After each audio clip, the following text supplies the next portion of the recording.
I thought it would be helpful to start by going to the points that your lordships asked about in terms of the pleadings.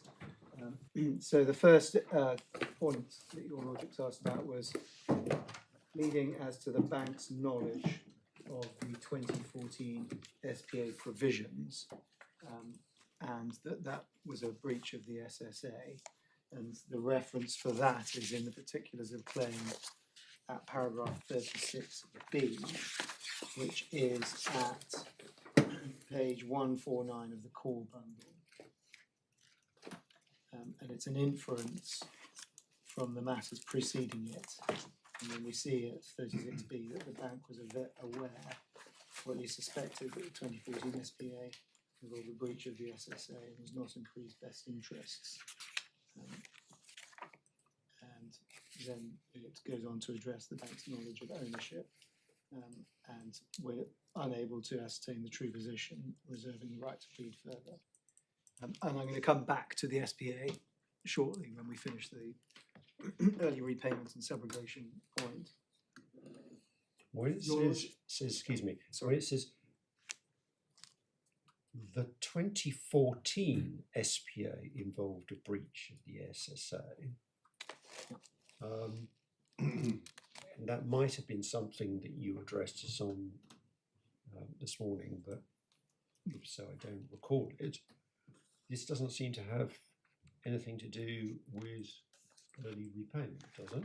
No, this is a separate point, my lord. This was raised this morning, and I'm just addressing the question as to where we find reference to the SPA. So just to clarify, the 2014 SPA is concerned with the bank's shares and the purchase of the bank's shares and the bank's exit in that respect.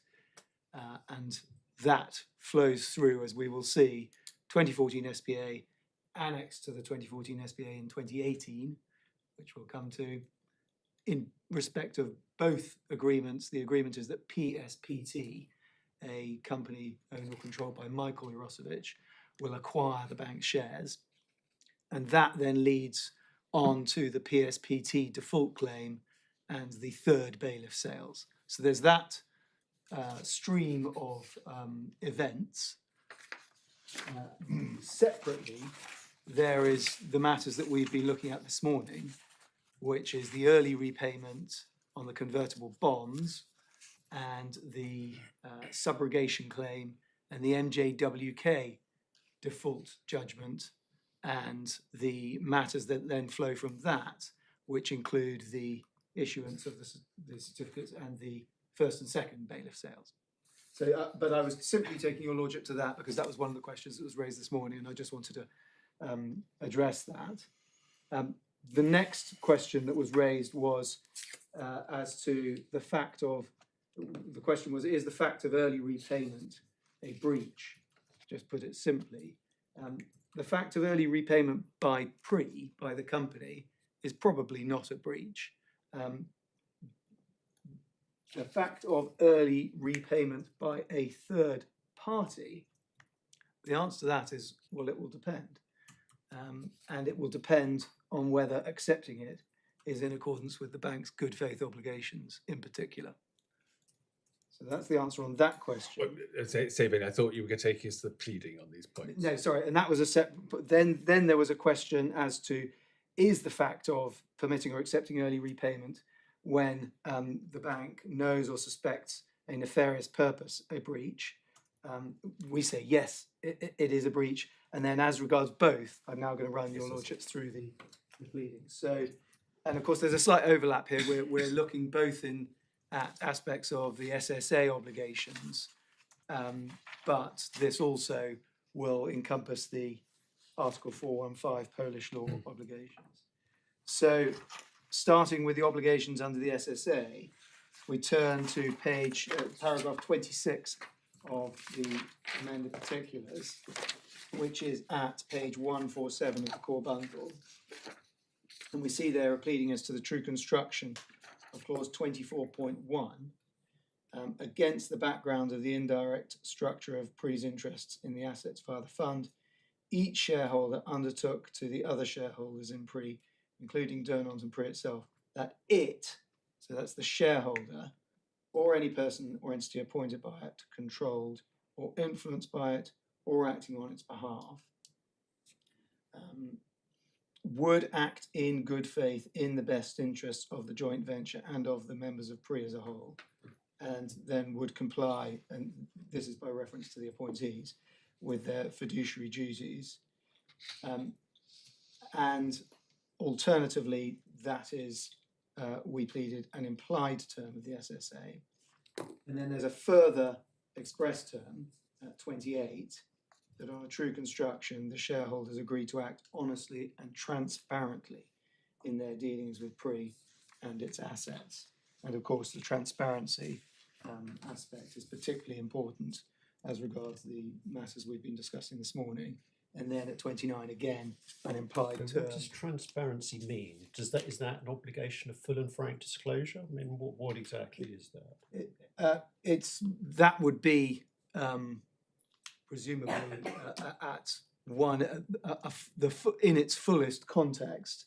But transparency would be particularly when referenced to the obligations. I'm sorry, my question was probably unclear. Let me rephrase it.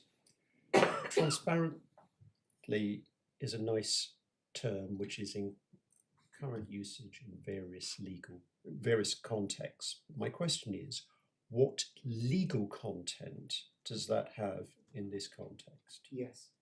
It's a label, but what legal content does it have? So at least it would mean this, my lord, that there was an obligation of disclosure of relevant matters to the company, and I say this particularly by reference to what we pleaded in the previous paragraph, or rather at paragraph 26, where there is an obligation of good faith to act in the best interest of the joint venture and of the members of PRE as a whole. So transparency, in my submission, my lord, would mean an obligation to disclose matters, relevant matters, where the interests of the company or of a member arise and would reasonably require that matter to be drawn to the attention of that interested person. So we're supposed to read all of that into the one word transparently. I may have put it more We're supposed to get all of that out of wording which says none of that.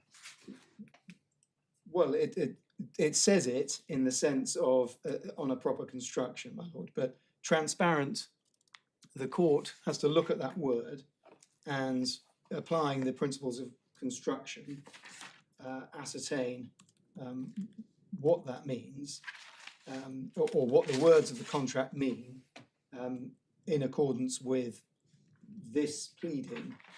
So we are saying that the words, that the construction of the SSA, both when one looks at the clauses of the SSA and when one looks at the factual matrix, that the proper construction of the SSA requires the parties to act transparently. What does that mean? That means to inform each other.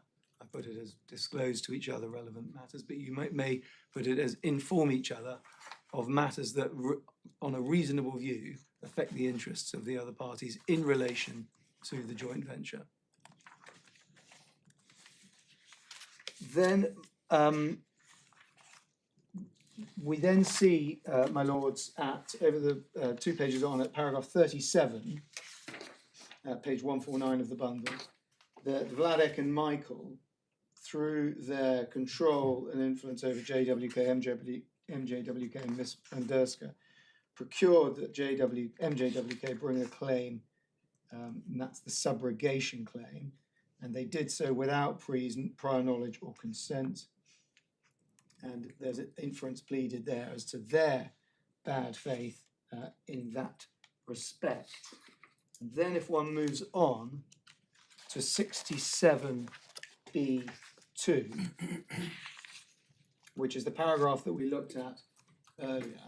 So this is pleaded at this point by reference to the two directors that they knew that the bank was initially reluctant to allow an early repayment of the convertible bonds. And sorry, I should give the page reference, page 169. The bank was initially reluctant to allow an early repayment of the convertible bonds by NJWK without Pre's approval. And we've seen that in the correspondence that we've looked at. They at least suspected that the proposal, which was part of Vladik and Michael's plan to procure the subrogation claim in furtherance of the intended expropriation of Pre's assets, was not in Pre's interests and or required Pre's approval. Despite this knowledge or suspicion, that's the knowledge of Cheremchka and Mackay, the bank ultimately decided to accept the early repayment. And Durnont understands that the bank was put under pressure to accept the proposal. And then we go to C, 67C, over the page on page 170. The knowledge and suspicions of Mr. Cheremchka and Mr. Mackay are each to be attributed to the bank, and accordingly the bank knew of or at least suspected or failed to carry out due diligence in respect to the wrongdoing of Vladik, Michael, Fazita and or MJWK.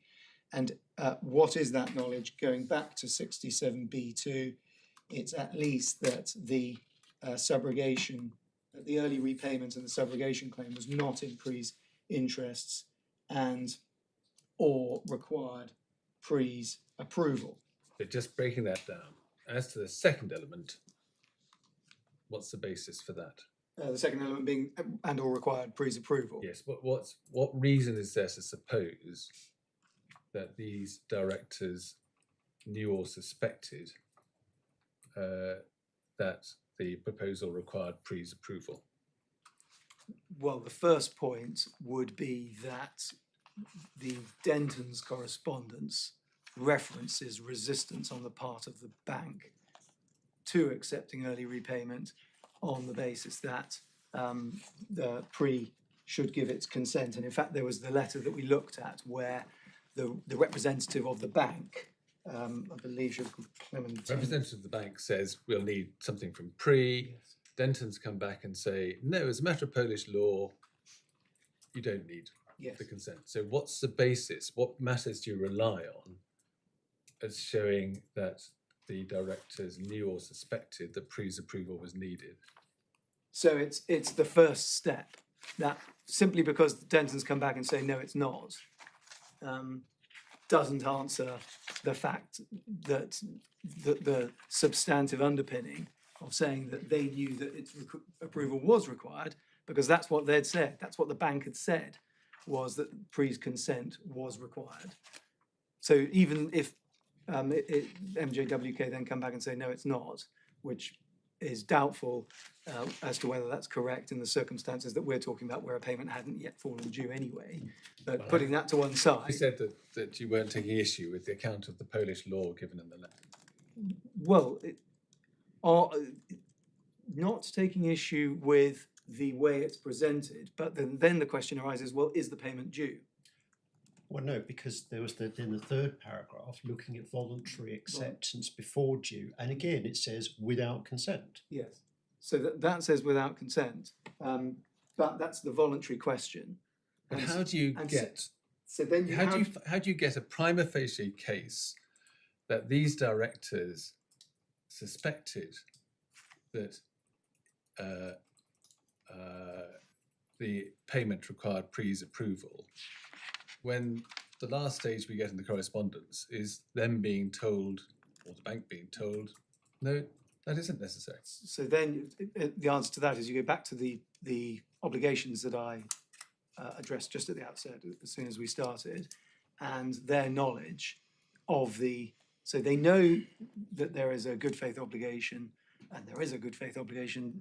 They know that there's a honesty and transparency obligation, and there is that obligation. And they also know that this proposed mechanism is not in accordance with the agreements that the parties have signed up to. So you I mean, put that together. so I mean, there are two slightly different questions. One is it can you get a prima facie case out of these individuals knowing the agreements and being said to infer from the agreements that there were contractual obligations which are not set out in those agreements? The other question is, supposing you do say, well, they knew, you have to particularize that. And where are the particulars? Can I carry on tracing through Yes. so that we can see the picture as a whole? Because it may become a little clearer as a result. So then we have at 68 that in the circumstances that have just been set out,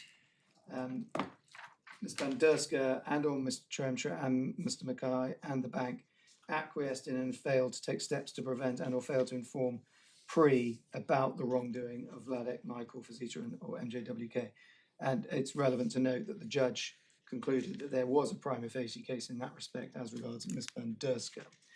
Then we move on to 69, and in the premises, the bank, which is the relevant entity for the purposes of this discussion, acted unlawfully and then sets out the Polish law principles. And at 3, Mr. Tremshka's and Mr. Mackay's conduct involved acting through the bank, and then their knowledge is to be attributed to the bank. Further, alternatively, their conduct or knowledge is attributed to the bank. And then at B, we see that they're at fault. It's a necessary element of the Polish law test. C, caused harm. And D, also liable. And E, there's joint and several liability. Those are specifically Polish law points. Then if we move on, there we see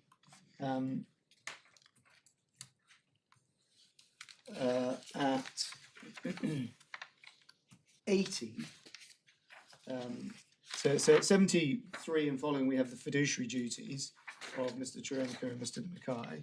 And then at 80, we have liability under the SSA.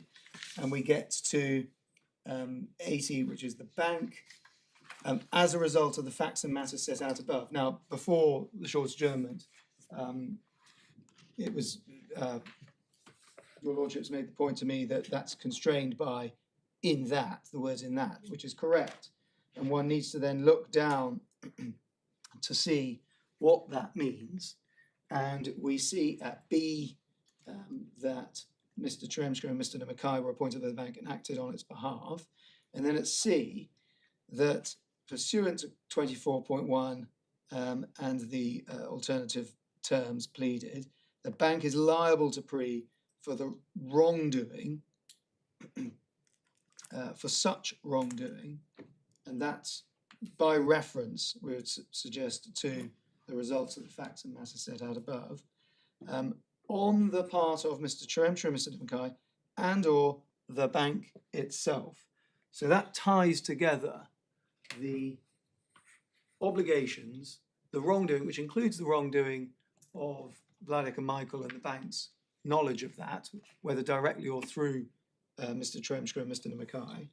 And then it explains why, or gives further detail, and or for procuring, enabling, acquiescing in, and or otherwise permitting and failing to prevent such wrongdoing, concealment of the same, insofar as that was concealed from PRE and other PRE members.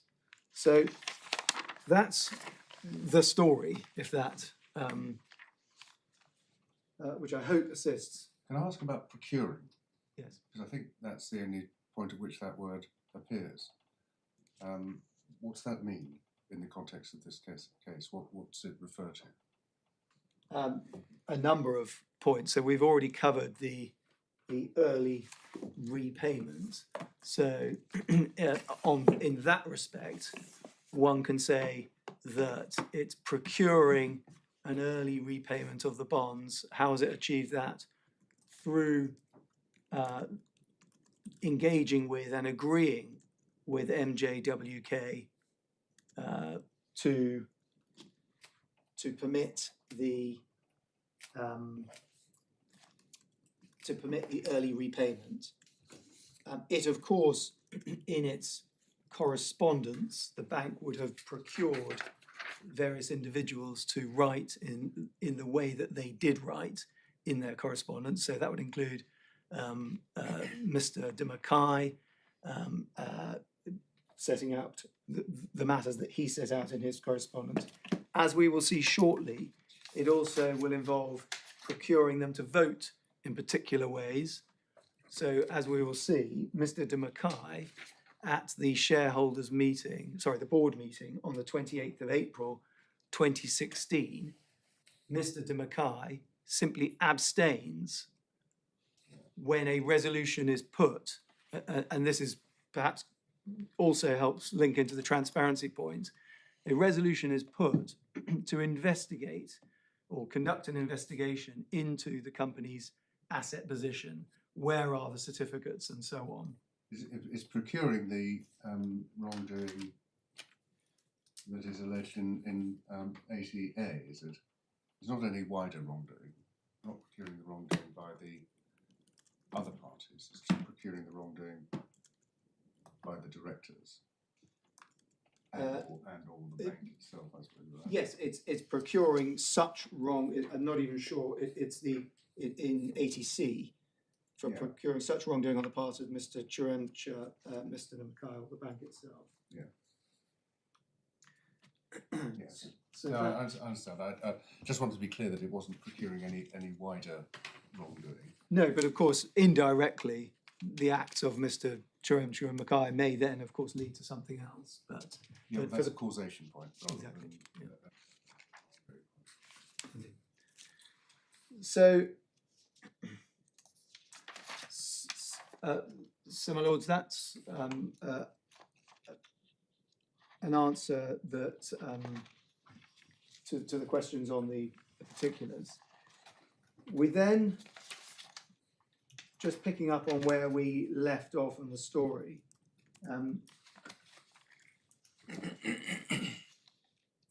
so the judge concluded in his judgment that there was no real evidence that the bank, Mr. Churemcha and Mr. Mackay, were involved in the 2016 POA and collateral agreement. Those were two agreements which followed on from the subrogation claim, whereby a Mr. Tokarski was appointed as an attorney, given power of attorney by Vladek, purportedly on behalf of the company. And the very next day, he concluded a collateral agreement with MJWK by which the company gave away its certificates to MJWK, supposedly in satisfaction of or for the purposes of satisfying the debt. The idea being that MJWK would then dispose of that and had a discretion as regards the surplus. So For that's what it's that. worth, I looked at the agreement. I'm not completely sure that's what the contract means. But So there's it's a irrelevant. question as to whether discretion means a discretion at all or a discretion as to cash or some other form. And your lordship's entirely right to point that out. It is still a valid question, and it's on either route in our submission. There is an argument that is what it meant. So for the purposes of the prima facie case test, we would submit that at least at this stage we satisfy that. But I do take on board and am alive to your lordship's point, having looked at it in detail, my lord. But of course, what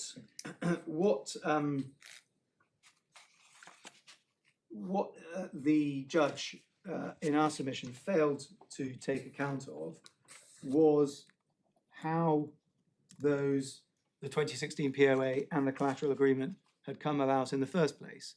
And the answer to that, of course, is all of the matters that we've looked at this morning. It's also worth looking at the judgment at paragraph 105, which is at page 87.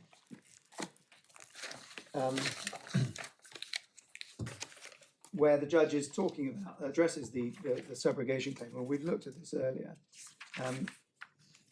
But in particular, the last bit, the final sentence, second to last sentence, it may well be, on page 87, it may well be that the collateral agreement did not itself cause the company any loss, since the certificates subsequently returned to the company.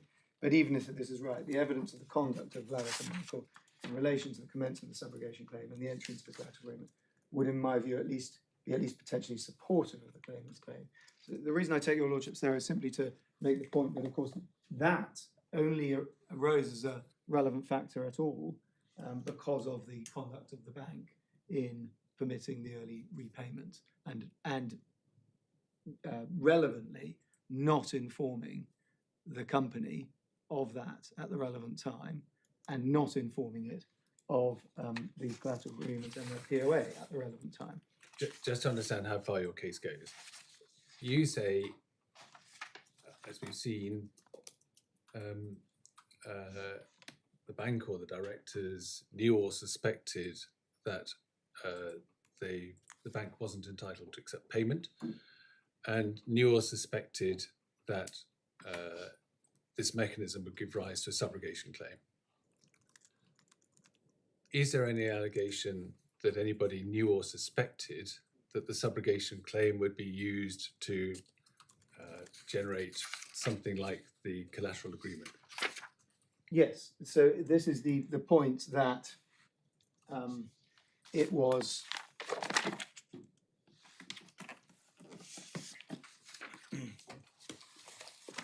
uh, 67B2, which, as we've seen, is attributed to the bank. This is the point that it's not in Pre's interests. And is that ever anywhere explained? That is explained perhaps more fully in the context of Vladek and Michael specifically, in that it is pleaded, it's pleaded in that paragraph that Mr. Tremschko and Mr. de Mackay suspected that the proposal, which was part of their plan to procure the subrogation claim in furtherance of the intended expropriation, was not in Pre's interests. So there's no plea that anybody knew or suspected the plan. The overall plan to expropriate assets. I mean, there's no plea that there was any knowledge or suspicion of an idea of expropriating assets. Not at that stage, no, my lord. And to be clear, not. I think the answer is probably has to be no, my lord. I will just check. I will just check that, my lord. Those words, I've read those words, which was part of, etc. Sorry, Just where is your lordship? In paragraph 67B2, Yes. they don't really belong there at all. It's a sort of incidental footnote, isn't it? Because this paragraph is supposed to be about knowledge, and it's not alleged that this plan was something that the directors knew or suspected. No, not that. No, it is not, my lord.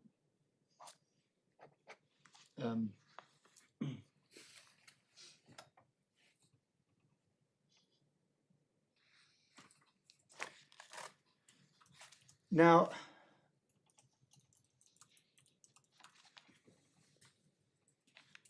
the bank must have been, in our submission, aware of the company's lack of awareness of the full picture.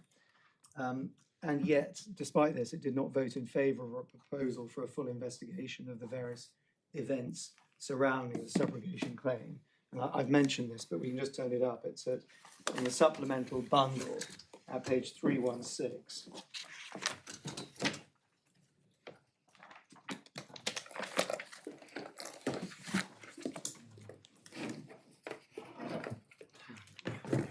So these are the minutes of a board meeting on the 28th of April 2016. It's only a part extract of page 316 of the supplemental bundle. And the important provision is that at 317, which was a proposed resolution to authorise Kim Styler and Jan Jurosevich to represent the company in a strategic review of the commercial relationship between the company and the bank, and to review all correspondence and other documentation passing between the bank and the company and its subsidiary undertakings, and so on, which might have been or purported to be entered into by the bank and the company and or its subsidiary undertakings, and so on, in breach of the SSA dated 9th of July 2007, and or of the Articles of Association. B, to investigate the alleged unauthorised asset sales being used to fund an exit of the bank on terms which may not be in the best interest of the company, and which are being conducted in breach of the provisions relating to an exit, and C, to take steps to ensure that the bank and the company adhere to the terms of the SSA. So certainly at this stage, the bank, and this goes perhaps to Lord Justice Warby's question just now, the bank is at least aware at this stage, through its director, Mr. de Mackay, that others think that those acts were part of a plan. Since those others, Mr. Steimler and Jurosevich, so they are the Durnont and Sazia appointed board directors, are proposing that. And what does Mr. de Mackay do? At the bottom of the page, we see he abstained. Now, and I should say, in the interests of fair presentation, that Mr. de Mackay also abstains on a proposed resolution by the Vladek and Michael Jurosevich, which one sees over the page at 318 and 319. So it may be. I'm sorry, I'm a little puzzled by this. 6.7a is a strategic review of the commercial relationship between the company and the bank. The rest of it is just verbiage. Would it have been proper for Mr. de Mackay to have done anything other than abstain from such a resolution, given that he was bank nominee director? I'm not sure that I would agree with that, my lord. That there is, subject to what follows. He would have been criticised if he voted for it, and he would have been criticised if he voted against it. What he should, in our submission, what he ought to have done, having abstained and abstained, is at the very least suggested either at the board meeting or simply in correspondence that there be disclosure of relevant documents which led to these agreements. The point that I'm making, my lord, is if one goes back to the transparency obligation or the good faith obligation, what is plainly happening at this stage is that there is a dispute between shareholders as to the purpose and the legality of certain transactions that have taken place or appear to have taken place.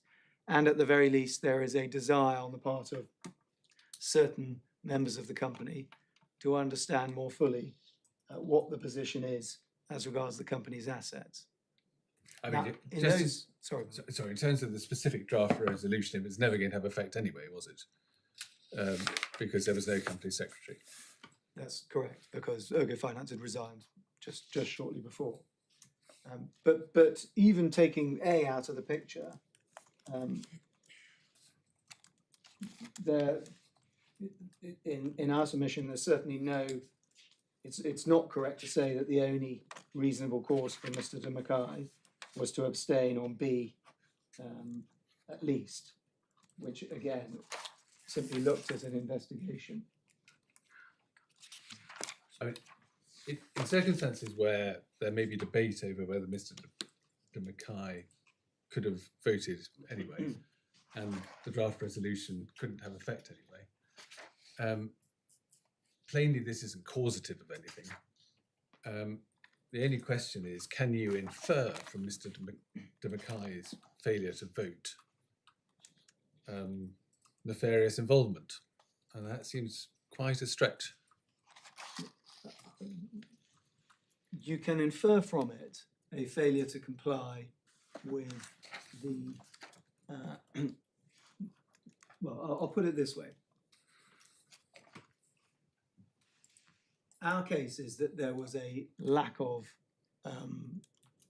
transparency on the part of the bank, a failure to inform the company as to what was going on. One of the incidents of that in our submission was the position that Mr. de Mackay took at the board meeting to abstain in these circumstances, or to not propose some other resolution that might have enabled transparency to come about. But the resolution was passed. The resolution was passed, as we see from the next Yes. page. I mean, it didn't have effect for the reason my lord had pointed out, but so given that the resolution was passed, what flowed from It's an Mr. de Mackay's abstention? It's an evidential point as to what position he was taking.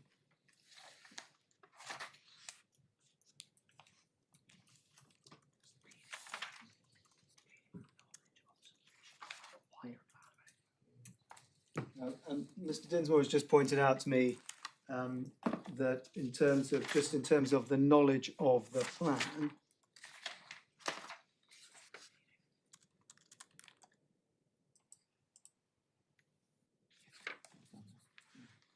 actually, I'm sorry, I can carry on. The other matter, as regards that flows from the subrogation, the early repayments and the subrogation claim, was of course the default judgment. It's the default judgment that ultimately forms the basis of the first two bailiff sales. And we don't need to go there, but at paragraph 106 of the judgment, the judge rightly recognised that the bailiff sales were unusual. But the critical point for our purposes is that they would not have been possible without the bank's and its appointed directors' wrongdoing in the first place in permitting the early repayment and through the process that NJWK adopted, and not informing the company of that. We've obviously been through before the question of whether the bank was entitled to take early payment, and we've touched on the question of disclosure. You say, or you said this morning, that the bank ought to disclose things before it accepted the money. In terms of what happened after that, and the Mr. de Mackay abstention is sort of part of what happens after that. By this stage, everybody knows about the subrogation claim. It had been brought. I mean, what should the bank have disclosed after the event?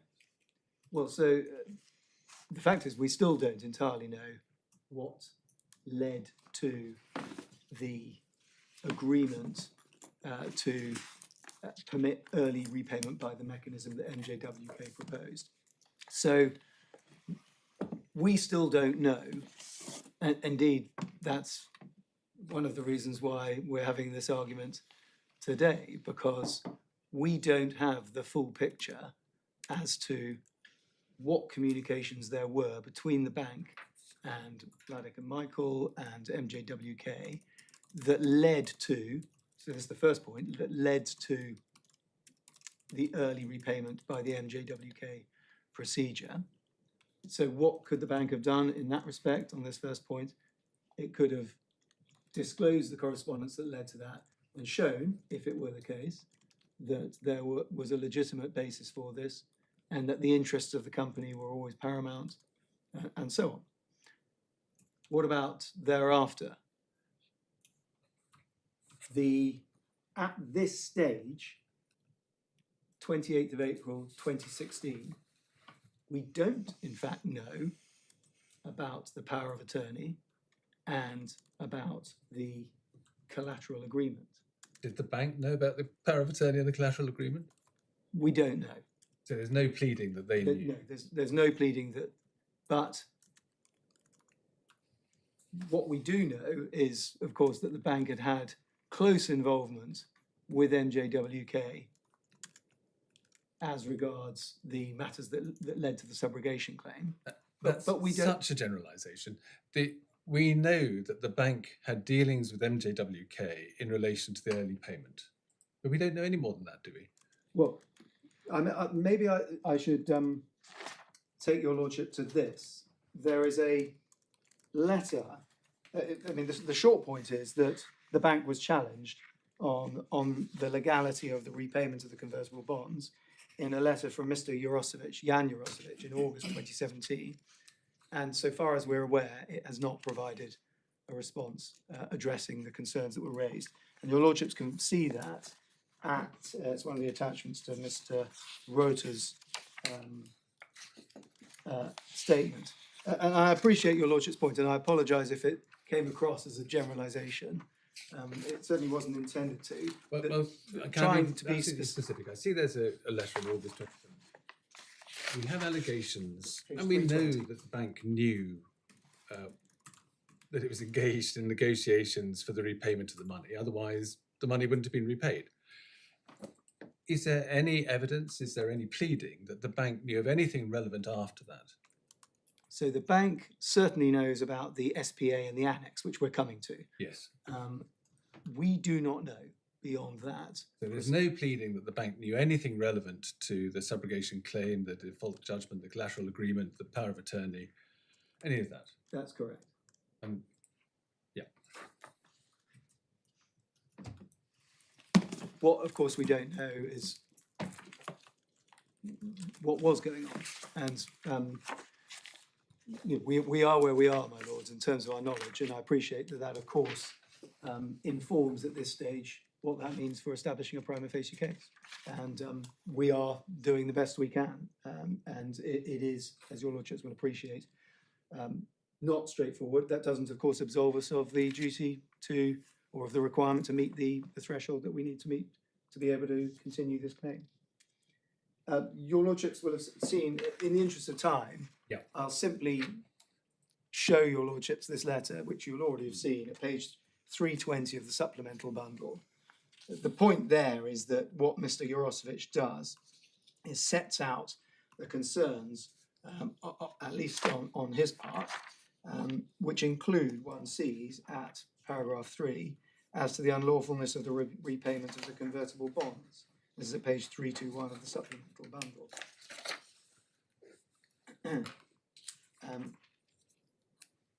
And as he said in paragraph 3, had the FFSA violation not occurred, the convertible bonds would have been repaid automatically on the payment dates using the special accounts and escrow mechanism. There was no reason or legal basis for the target company's funds to be transferred to MJWK management instead of to the bank accounts indicated. And this is a point that the judge recognised. He did say quite rightly that it is an oddity when one stands back that by this mechanism a subsidiary acquired a claim against the parent company, that it then used that claim to obtain a judgment, and that it then used that judgment to obtain through bailiff sales the large proportion of the certificates in the company. The whole thing is it has a very strange look to it, and This is why you have a prima facie case against defendants 1 to 5. which we do indeed. The question is why, in circumstances where that point is put to the bank, raising questions about the Well, bank's involvement. The point that's put is purely that the payment wasn't due. Yes, but it's point that that at 4, for example, that the judgment it obtained a judgment in favour of the company MJWK in the United Kingdom. The judgment was rendered after proceedings in which PRE could not defend itself at all, and that's a reference to the injunction that was obtained by the wrongdoers against my instructing solicitors, amongst others, to bar them from acting for the company. And so on. As I say, I didn't want to go through it in detail, but we can if we need to. The point for present purposes is that what questions are put to the bank, which, in my submission, would be questions that, absent an answer, would be sufficient to establish a prima facie But case. why? Because, forgive me if I'm misreading this letter, but it seems to me the gravamen of this letter is, it's shortly put, this is identifying wrongdoing by MJWK and the associated parties, and it's putting the bank on notice of that wrongdoing. Where in this letter does Mr. Yarovskis say, you, the bank, have been involved in wrongdoing. Well, he doesn't in those terms, but of course the point is that the wrongdoing involved at the best for the bank, it's saying, by the way, bank, you've been party to something which it turns out is unlawful. What can you explain it, or at least leaving the question there, which ordinarily, on any reasonable analysis, one would think that the bank would want to explain it. That's the best in my submission, and the absence of any response from the bank, we suggest, is a relevant factor for this court to bear in mind when considering the bank's knowledge of and involvement in the wrongdoing. My lords, I also ought, again, in interest of fair presentation, as I did to the judge, to mention the acknowledgements that were made as to the legality of the underlying actions in relation to the subrogation claim. And the judge addressed those at paragraphs 158 to 161. And I simply urge your lordships to read his decision on that. In short, they are acknowledgements which, it might be said, go against me on the case that I put below and also here. They are important points, and the judge addresses it in his judgment. So which paragraphs of the judgment? Sorry, 158 to 161. No, it was me not listening properly, not you. And the reference to the acknowledgements for reference are the supplemental bundle at page 254 and following. So, my lords, I now turn to the SPA and the annex, which is the other main thrust of the of my submissions on this. We've actually covered quite a lot of the ground. Essentially, what I want to do here is to run through the transfer agreements, look at the regulations, the articles, and how we say that is a breach, and then, of course, also address your lordship's points on Colroyd and steeplechase, which arise in this context. So, just to understand the chain of events, again, it's part of the overarching picture of the bank's desire to exit. And indeed, the 2014 SPA precedes the early repayment and convertible bonds. This chain of events concerns the bank's shares and the value of the bank's shares, which was, under the original SPA, valued at 8 million, under the annex valued at 6 million euros. Of course, in the earlier part of my submissions, I've been addressing the convertible bonds, which have been valued around 16 million euros. So the 2014 SPA, the bank agrees to sell its shares, subject to certain terms and conditions, to PSPT, and that purchase by PSPT is to be funded by the sale of the Bialystok shopping centre. What we see is that that is then amended in 2018 to there are a few differences, important differences, but one of them is that the funds are to come from the sale of the Gruzdziad shopping centre, no longer the Bialystok one. PSPT, pursuant to that, brings a claim against, or sorry, I should interpose an important point. After the annex, the bank informs the parties that it has transferred all its rights and obligations to PSPT pursuant to that agreement. And PSPT then brings a claim against the company in England and obtains a default judgment. And then pursuant to that default judgment, the third bailiff sales take place, and the certificates are sold. And that's the end of Pre's control of the sale, of the certificates. An important point in this respect, and it's more so in this respect than it is on the early repayment, we do not know, or I should put it this way, the Durnont does not receive any copy of the relevant agreements until November 2022. That's of the 2014 SPA and the 2018 annex, the first it learns of these matters is when the bank informs the parties that it's transferred its interests, which I believe was in 2018 or 19. Mr. Dinsmore can check that for me. So what is we say what is not in dispute, or what is not in doubt, is that for at least 4 years, or somewhere in the region of 4 years, from 2014 to 2018, the bank is a party to an agreement by which it is going to or has transferred interests, and does not inform the other shareholders, or at least Durnont and officially the company, of that. And that's particularly relevant, we would suggest, in circumstances when there are ongoing discussions about the bank's exit throughout this period.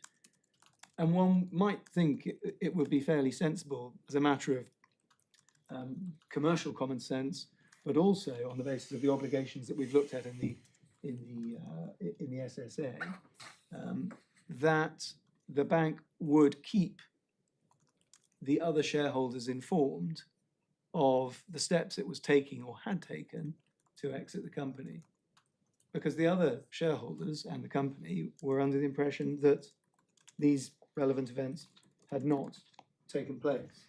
So just to pick up the story, we can look at Mr. Rota's statement, paragraph 64 and following, sorry, paragraph 69 and following, which is at page 260 of the supplemental bundle.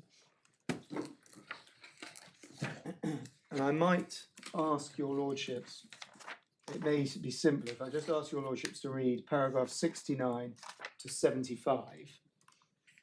So Yeah, we'll do that. thank you.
And I might have asked your lordships to read 76 and 77 as well. Yep.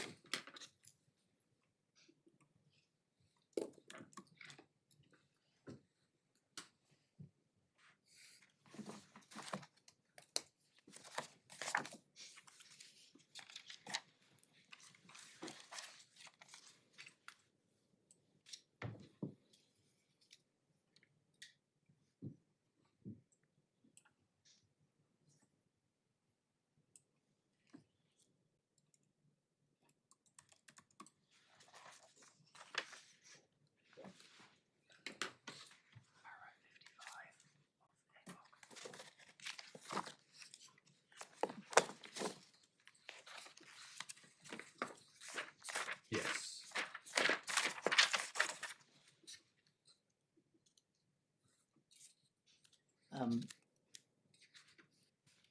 And I mentioned notice, so we didn't receive a copy of the signed 2014 SPA or the annex until November 2022. We received notice that the bank had transferred all of its rights and obligations under the SSA to PSPT on the 11th of April 2018. That's pleaded at paragraph 55 of the amended particulars of claim. Sorry, what date did you say? So 11th of April 2018, and that's at paragraph 55 of the amend the particulars of claim. Yes. So that's the first we learnt of any transfer. Now, if I could take your lordships to the SPA itself, we see that at supplemental bundle page 173. What I propose to do is just take your lordships through the relevant provisions and then make some submissions on them and on the authorities. So it starts at 171. We see at 173 at item 1, party 1, that Mr. Cheremcha signs it on behalf of the bank along with Richard Moroz. And we see that PSPT is represented by Michael Jarosevich, and our position is, our case is that he owns and controls it. PSPT is outside the group structure. It's not a subsidiary within the fund. And then we see AJWK is represented by Anna Banderska. And as against each of them, Michael and Anna, the judge has held there to be a prima facie case of wrongdoing under Article 415. Then we see at recital B that the purchaser, PSPT, has made a bona fide cash offer made. It's relevant to note, it's later on in the contract, that this is a Polish law, it's governed by Polish law. And then if we look at clause 2, over on page 175, subject to the condition precedent being satisfied, the seller is obliged to sell, that's the bank, and the purchaser obliged to purchase the shares. The avoidance of doubt, the transfer of shares and the payment of the price shall take place at completion. Price was to be 8 million euros, that's clause 3.1, to be paid on completion. These, both as to the condition precedent and as to the price, they change when we get to the annex. Clause 4, we see the conditions precedent are A, the completion of the sale of the Alpha Centrum and Bialystok, repayment of a loan facility. And the loan facility is defined on page 174 as a facility granted under the agreement between AJWK and the seller, the bank. So it appears that the bank's essentially trying to tie up loose ends by having that loan facility paid off as well. And then C, that none of the other shareholders essentially exercise their preemption rights. And a transfer notice is only to be sent on completion of the conditions precedent, which we saw back at the beginning of 4. And then completion is to take place, various details about that. I mean, to be fair, this has some significance because it's to take place on the 30th day following the day on which the directors sent, in accordance with the articles, notices inviting them to exercise their preemption rights. That's correct. That's correct. And so it's relevant in that respect because as to the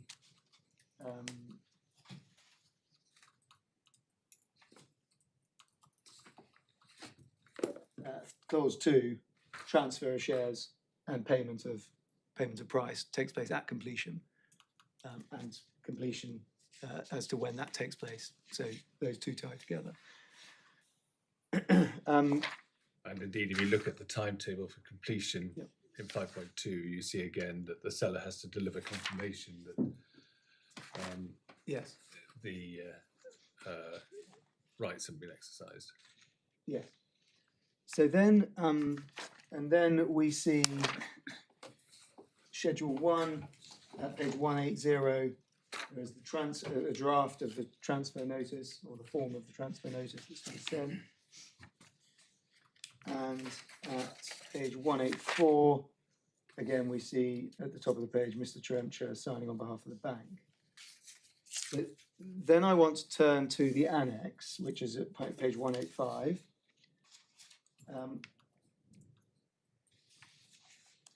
So we have the bank as one of the parties, PSPT as another, AJWK still, and then GTWK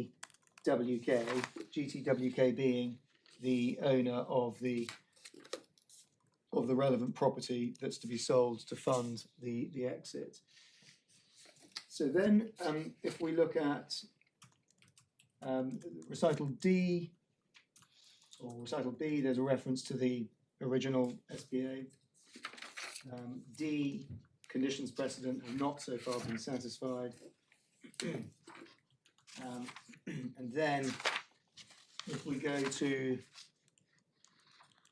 clause 2, no, sorry, in fact, just above clause 2 on page 188, we can see the sale. This is the replacement for Bialystok, Alpha Centrum Grudziarz, which is the sale by GTJWK of that shopping centre. Clause 2, we then have the provision at 2.1 that subject to the conditions precedent being fulfilled or waived pursuant to subclause 4.3. And so these are new provisions which we will come to. The seller is obliged to sell and the purchaser is obliged to purchase the shares for the price. The transfer of the shares and the payment of the price shall take place at completion. And then 3.1, we see the price has been reduced to 6 million.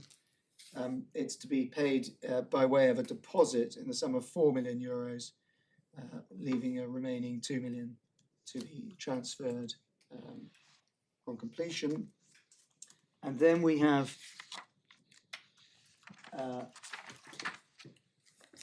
at 3.2, still on page 188, subclauses 3.3, 3.4, 3.5, 3.6 will be added. So then we have these new clauses. 3.3 sets out that the purchaser shall procure that the condition precedent specified in 4.1a will be fulfilled by the 6th of April 2018. And if we just look over the page, the condition precedent is on page 191 at 4.1, and there are two condition precedents there. 4.1a, the completion of the sale of that shopping centre in Grudziarz, and B, that none of the other shareholders, relevant shareholders, have exercised their preemption rights. And then then going back to 3, so PSPT is to procure the sale, and then B, and it's somewhat obscured by the fold over of the page, if the condition precedent specified in 4.1a is fulfilled by or on, presumably, 6th of April 2018, the purchaser shall procure that none of the, and then the other relevant shareholders, shall exercise their preemption rights. So there's an obligation on PSPT to procure that pursuant to the transfer notice by the 31st of December, I believe 2018, but we can't see it. And then the sentence in the middle of B beginning condition precedent, and I believe that's preceded by if the condition precedent specified in subclause 4.1a is not fulfilled by the 6th of April 2018, the purchaser, PSPT, shall not be obliged to procure that none of the transferees, the other shareholders, exercise their preemption rights.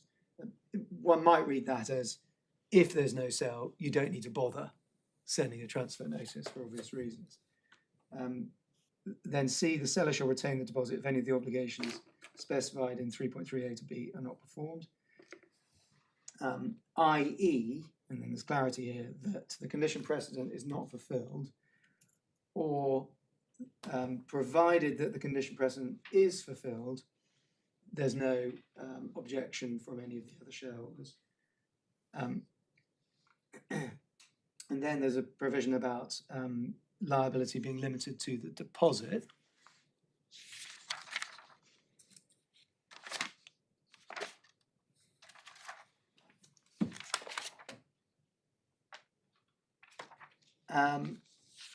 Now I'm just going to jump forward now to clause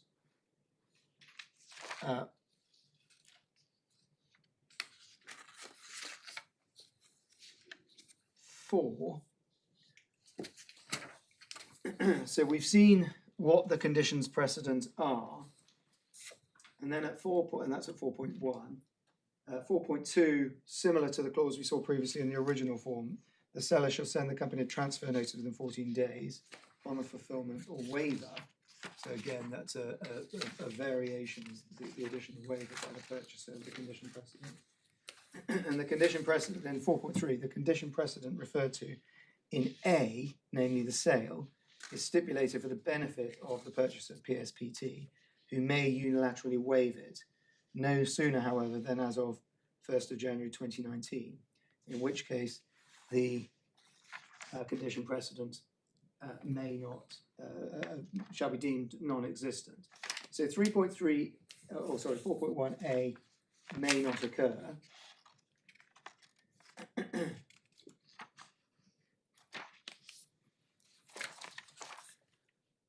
And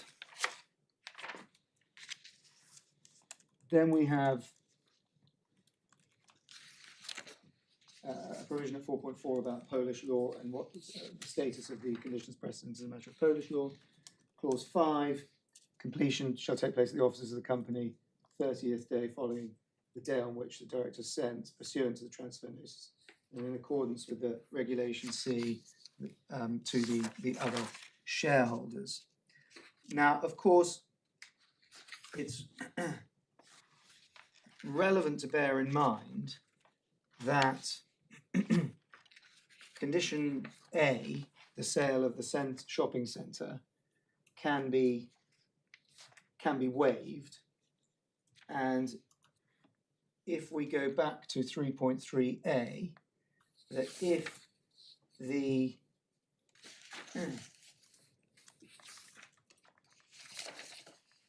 condition A, condition at 4.1a, is not completed, not fulfilled,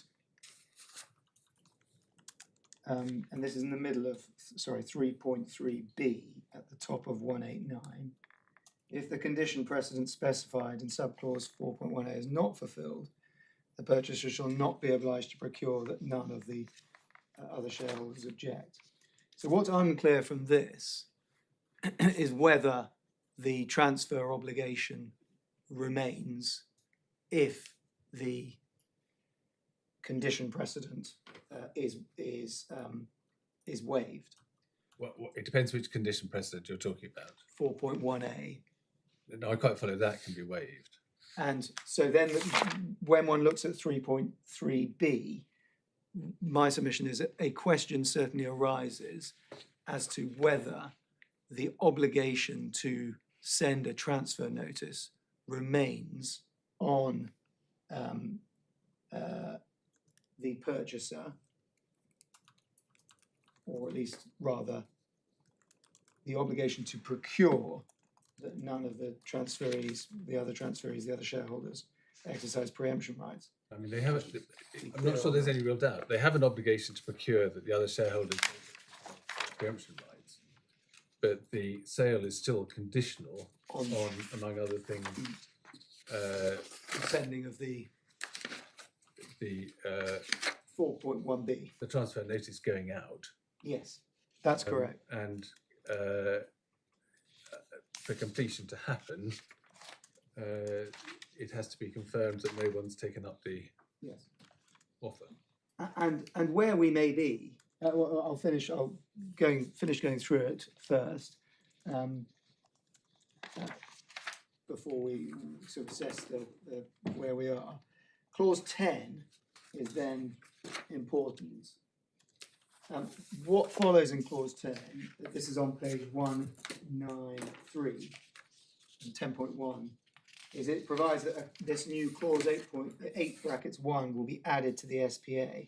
And as we will see, these provisions do not appear to be ones that only kick in on completion. They are provisions that apply come what may. They're not dependent on satisfaction of the conditions precedent. Yeah. And that is relevant, as we will see. So 8.1, 8.11, we see provisions both here and over the page when we get to it that in our submission are somewhat unusual. So the first is that the seller, so that's the bank, undertakes and guarantees, in assuming an obligation to achieve result, that the seller and all of its affiliates will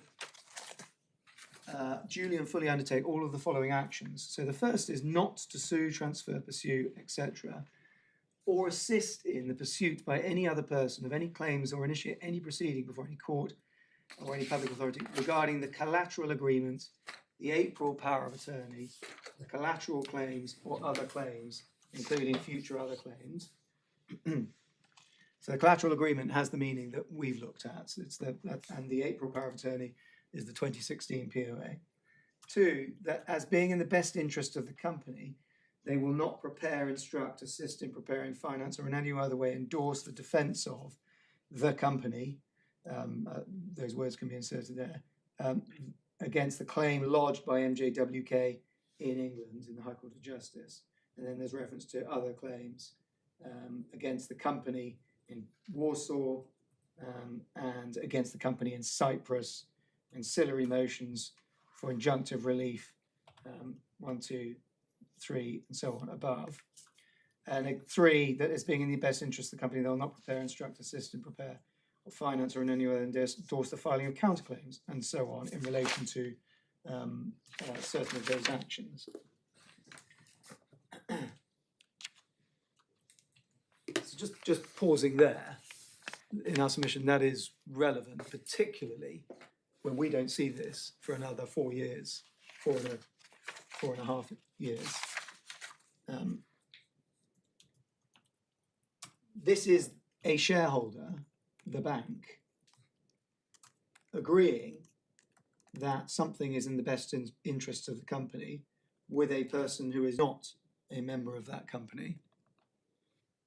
That person, PSPT, being under the control of someone who is a director of the company, Michael Jurosevich, who himself is an alternate director for one of the shareholders in the company. There is, at the very least, a serious oddity in that position.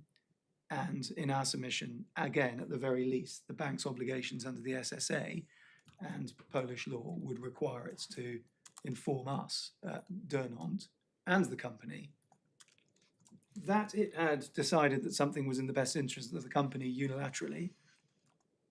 And secondly, what those particular facts were. And of course, when one looks at them, they are highly relevant to the matters that we have been talking about today. I mean, in general terms, what is going on is that in circumstances where the share sale hasn't gone through, the bank is giving the intended purchaser the benefit of rights that would come with share ownership. Indeed. And that's relevant when we look at what's been transferred. And we see that again when we get over the page, and it may be simply for the sake of sort of emphasising the key points. 813, so this is towards the bottom of page 195. Upon the deposit having been retained by the seller, pursuant to subclause 3.3c, the seller then undertakes, and just to be clear, if one looks back at 3.3c, the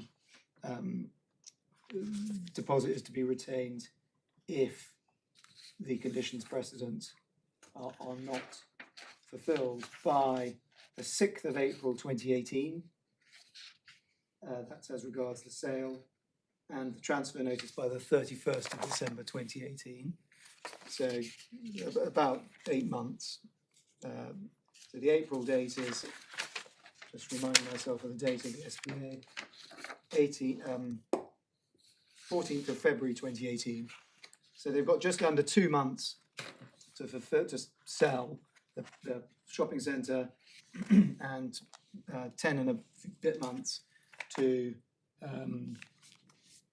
send the transfer notice. And if that's not done, then the seller retains the deposit, that's the bank retains its 4 million, and then these provisions kick in at 8.1.3. So the seller and all of its affiliates, and I'm just reading from the chapeau here, will duly and fully undertake all of the following actions. So pursuant to the provisions of the Articles of Association and upon receipt of a request from the purchaser, promptly no later, however, than within 3 days of the receipt of such request, dismiss any person indicated and appointed by or on behalf of the seller to the board of directors of the company as a director. And again, in Roman numeral 2, appoint any person indicated by the purchaser, that's PSPT, to the board of company as a director.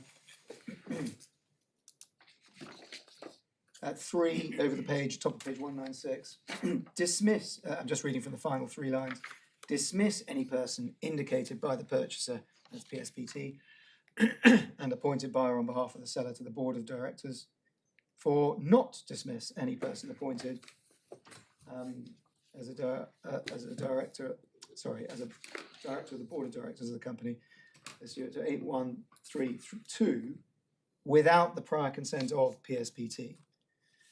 And then 5, promptly no later than within 3 days of a request, authorise a power of attorney, essentially, upon PSPT's request.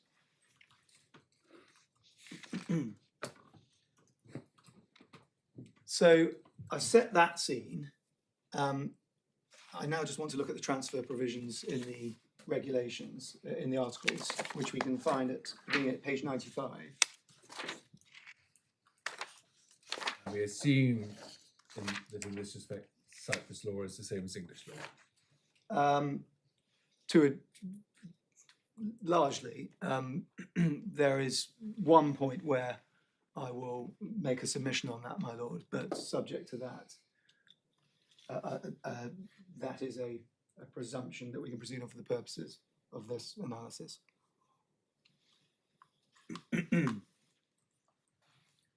So,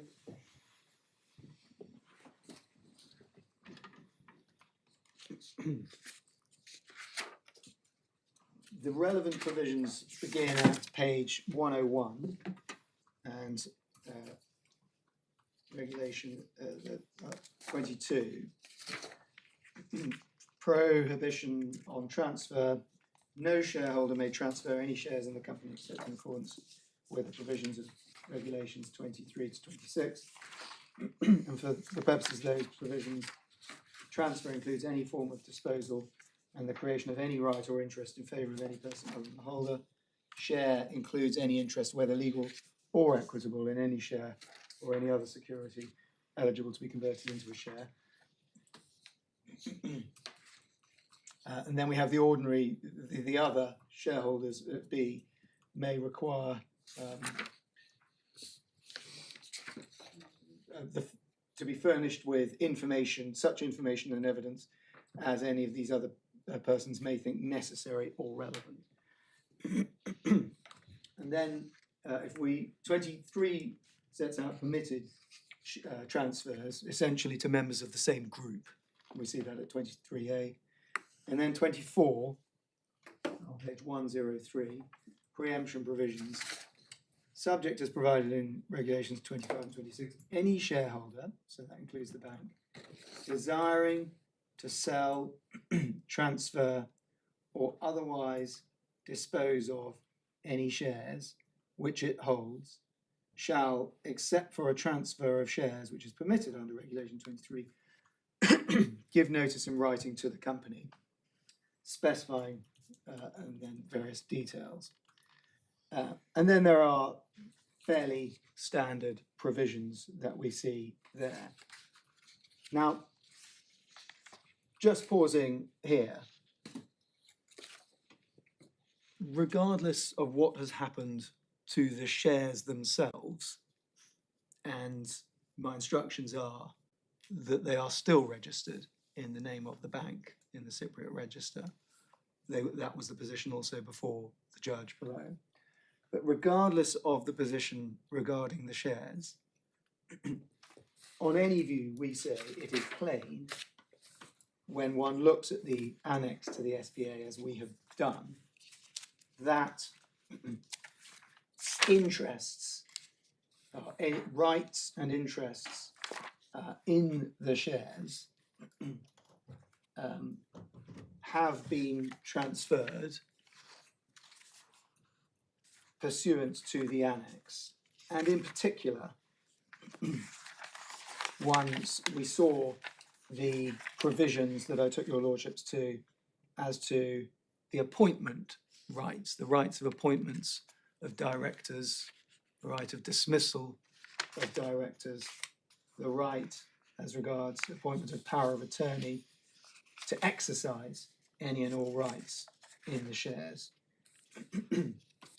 Furthermore, the rights that we also looked at as regards voting on what the company might do about the various legal actions that are ongoing. So those are the provisions at 8.1.1. The bank is promising or undertaking not to do certain acts, including assisting anyone who wishes to assist the company in defending those claims or taking other relevant steps. And just to be clear, I suppose things proceed by stages in terms of the annex. The annex is dated February 2018. For the bits that take effect if the bank keeps the deposit Yes, to arise, you have to have got into 2019, do you? exactly, after 31st of December 2018. But the The ones under, undertakings in the new 8.11 will arise earlier than that. yes, as I read it, immediately upon conclusion of that agreement. And just before we look at any authority, is it suggested that there was a transfer of shares immediately or at one of those later stages? So the paragraph 50 of the, no, 55 of the particulars of claim, which is a core bundle, page 157.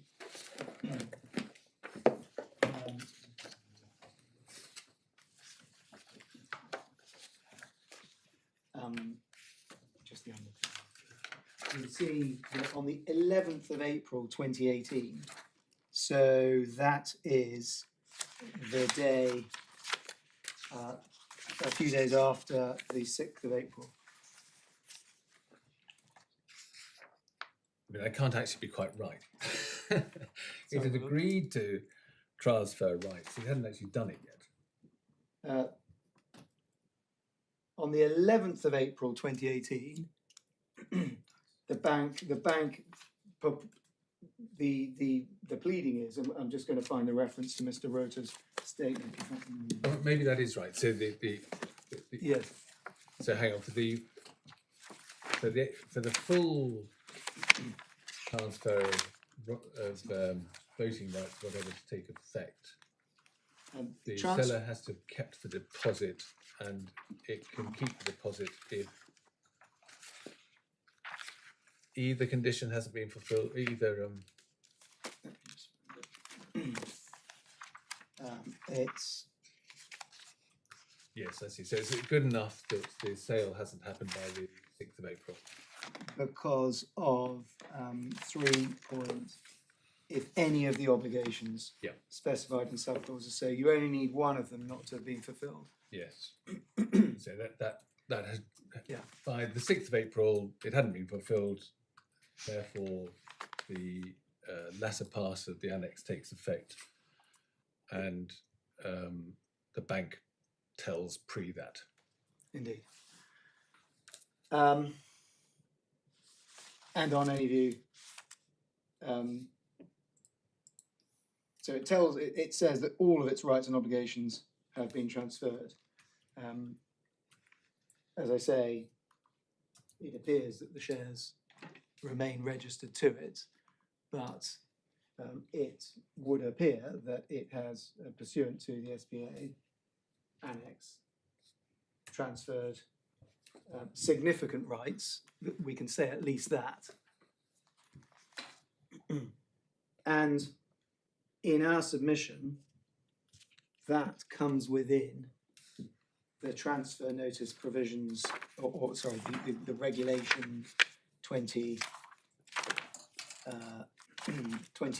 that I took your lordships to at page 103. And the reason I say that,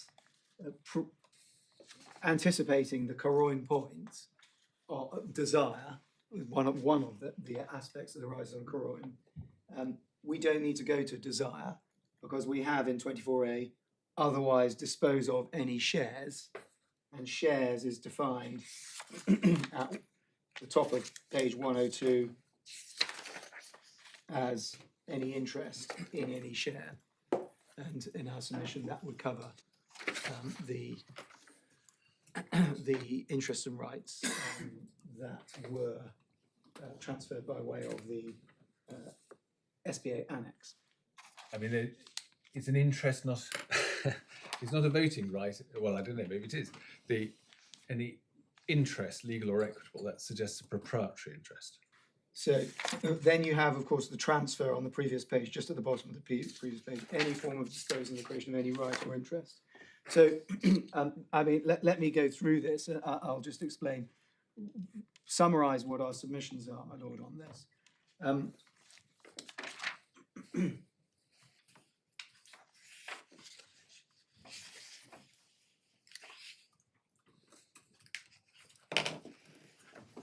So on any view, the bank has ceded its rights as regards the appointment of the directors to PSPT, as well as rights that come with the shares, the voting rights.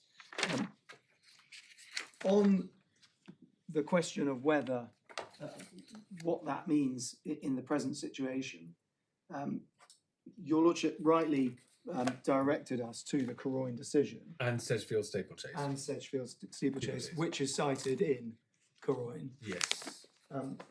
And It's certainly the shorter decision. yes, it is. Well, I'm not proposing to go through them at length, but Caroyne is actually helpful in a number of respects in that it obviously is later in time. It's a Court of Appeal decision as well. And insofar as its steeplechase is relevant, it's referred to in the Caroyne decision. The relevant passages for your lordship's benefit is at paragraph 30 of Lady Justice Arden's decision, which starts at page 751 of the authority of the report, which your lordship should have. So we see there, and just for your lordship's benefit as well, the relevant provisions of the agreement are contained in an appendix to the decision, which is at page 769.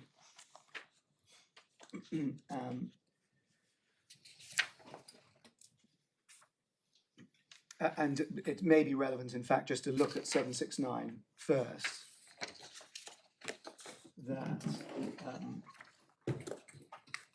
in 6.1 of the transfer provisions at page 769, we see that the relevant provision there was that except in respect of a transfer made pursuant to clauses 614, 15 and or 16, a shareholder proposing transfer or desiring to transfer one or more shares may at any time give notice in writing.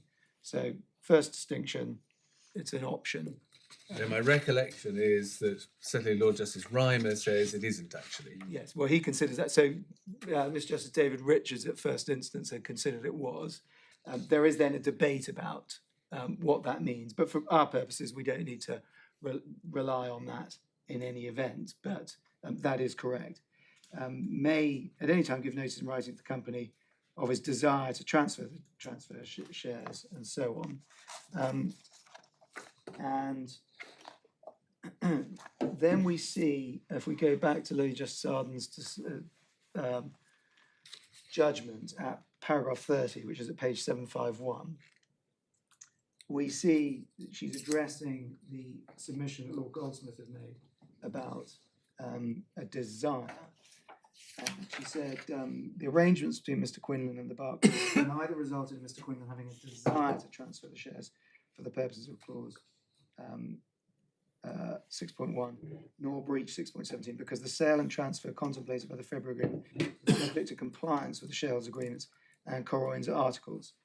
So, taking a pause there, in our case, things have already happened, regardless of whether there are steps to be taken pursuant to the articles as to transfer notice and so on.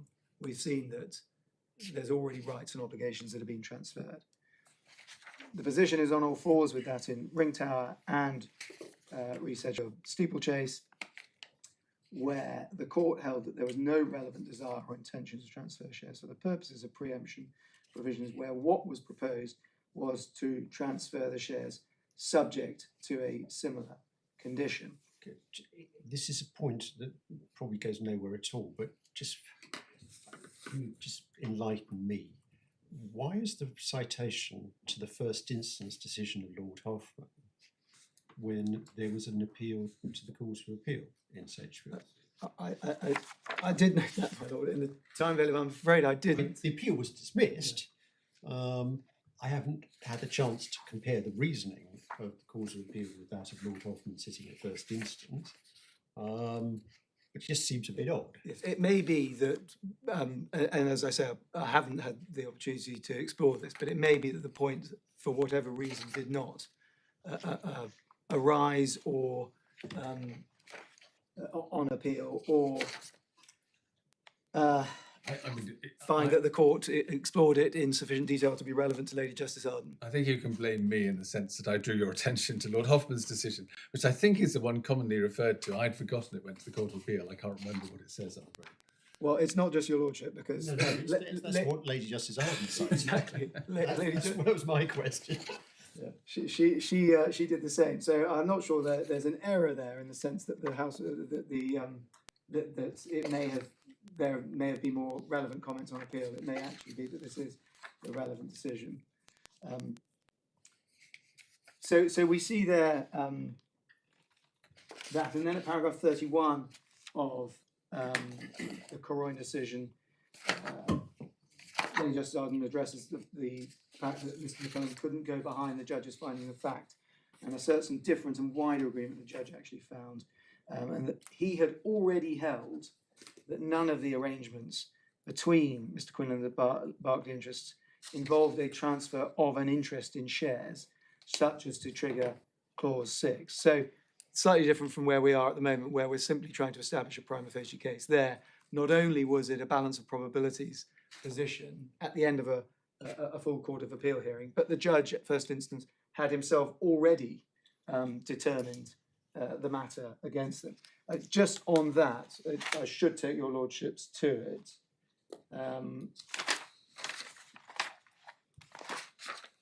The relevant paragraph that Lady Justice Arden had referred to, just trying to find what she mentioned, paragraph 289, and in fact it was yes, it's in this paragraph, there we go, in the middle of 31, paragraph 289, the relevant point is in fact in 288, really, which we can see at page 660 of the report, where the judge had said, for the reasons given in the judgments delivered on the preliminary issue regarding the sale of Mr. the phrase interest in share in the context of clause 6 is to be given its usual proprietary meaning. And that goes to the point that your lordship made earlier. Now, it is relevant to note as well that, as I said, in this case, we are simply talking about a prima facie case, not about balance probabilities. In that case, in fact, I think there had been 30 days of trial before the judge below, and then a full Court of Appeal hearing as well on the evidence.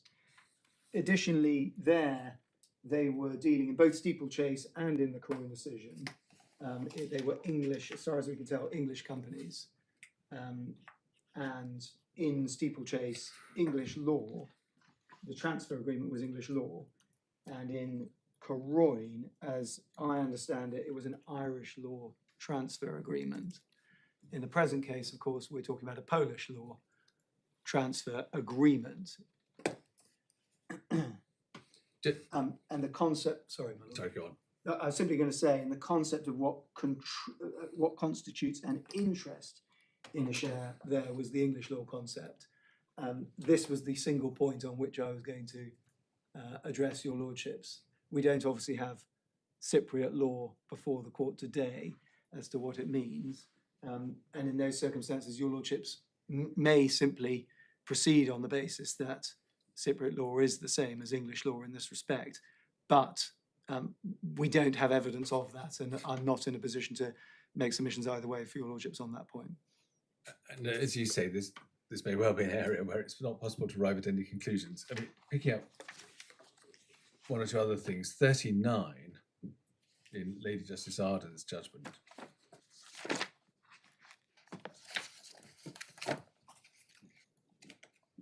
She says, fundamental characteristic of the February agreement is that it was conditional on compliance with Caroyne's preemption articles. In my judgment, an interest in shares will not pass under a contract for the sale of shares, which is subject to a true condition precedent until the condition precedent is fulfilled.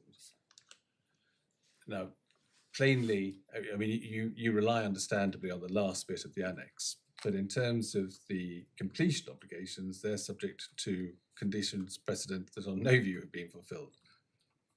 That is correct, but the distinction is precisely the point that your lordship makes. So, yes, the shares. Well, I should caveat my submission on what has happened to the shares with we don't know for sure. So the position on the register is, my instructions are that they are still registered to the bank, but that may be for a failure to have updated the register. We just don't know the position.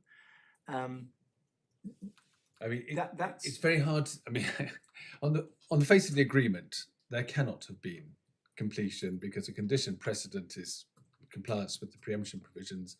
You would know about that. So on the face of it, it all makes sense. Legal title has not passed. You have not reached the point of completion. As you say, the articles take things further, at least as to the transfer of interests. Lady Justice Arden here says, well, you don't get an interest until the condition precedents are fulfilled, or something along those lines. And a message, at least, coming out of Caroyne and Sedgefield steeplechase is, if the agreement says there's going to be compliance with the preemption provisions, then you haven't got to the point of breaching them. And our answer to that is the point that this is a different situation, because yes, while on the one hand the shares themselves have not moved, and so far as we can tell, and are not going to move until a transfer notice and so on has been sent. One might put in parenthesis, in accordance with the articles. The fact is that on any view, significant rights and interests in the shares have been transferred, and we would say that the bank really now does not have, from what we can tell from the annex, does not have any relevant rights. It might hope to get €2 million. It might hope to, but the voting rights, the appointment rights, and so on, have all transferred. And of course, this discussion, this precise point, is focused on the contractual obligations. There is the entirely Sorry, and I should be precise. The contractual obligations arising under clause 17 and clause 24.2 of the SSA. 17 is you must comply with the preemption provisions. 24.2 is you must comply with the articles. There is, of course, the separate question about good faith obligations, the obligations that we've pleaded as to honesty and transparency. And we would say on any view, there has been a breach of those in a situation where valuable rights, highly relevant to the conduct of the company's business, have been transferred without notice to the company. So that's where we are. Now, my lords, I am conscious of time, and also of Mr. Dinsmore, who's championing at the bit. I think I can wrap up on the SPA fairly briefly. The relevant point is this, that the bank has confirmed that it transferred, as we've seen, its rights to PSPT, and the judge acknowledged that at 31 and 32 of his judgment. PSPT, as an assignee of the bank's rights, have purported to claim against the company, and we've set that out in our amended particulars of claim at paragraph 62A and following, and that's at page 161 of the core bundle. Again, I might have to ask your lordships to read that at your own leisure. But in short, what PSPT did was issue a claim in the High Court in this jurisdiction and obtained a default judgment. We did not know anything about this, and neither did the company, until, I believe, 2022, but I'll be corrected on that. Yes, that's correct. And again, the judge noted the fact of this claim at paragraph 217, subparagraph 2 of his judgment. And I know you're short of time, but what was the claim for? The claim, as I understand it, was for, well, I'm not sure we've actually seen a copy of the claim. Your pleading says it was for 4.1 million euros. That's the value, and I breach of the SSA. Yes. Could I just take a pause on that point, my lord? I apologise for not being able to answer it immediately. And sorry, while you're putting it into your pause as well, on the face of it, what we saw in the annex, I think, was the grant of a power of attorney or the like. Yeah. So it's not obvious why PSPT could bring the claim in its own name if it did. I believe it was a power of attorney if PSPT wanted. So it was only at the request of PSPT, I believe. We can just check that, my lord. It's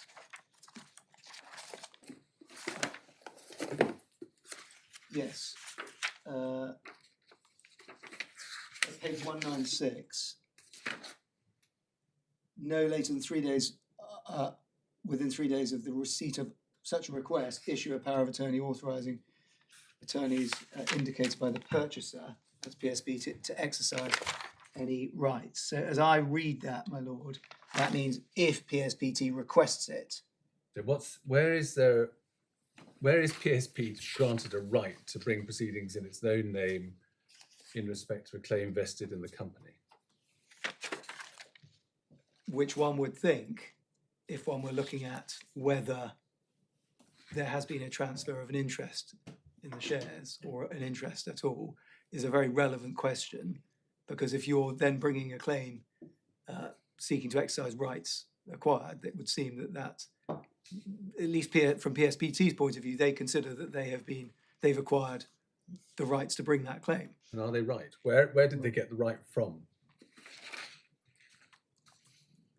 I will have a look, my lord. That your lordship is asking a question that I'm not sure of the answer to right now. I will look to address your lordship on that very shortly. Of course, an unhelpful answer is, well, we would all know if we'd been told the relevant detail, but I appreciate that that's not helpful to the court's decision.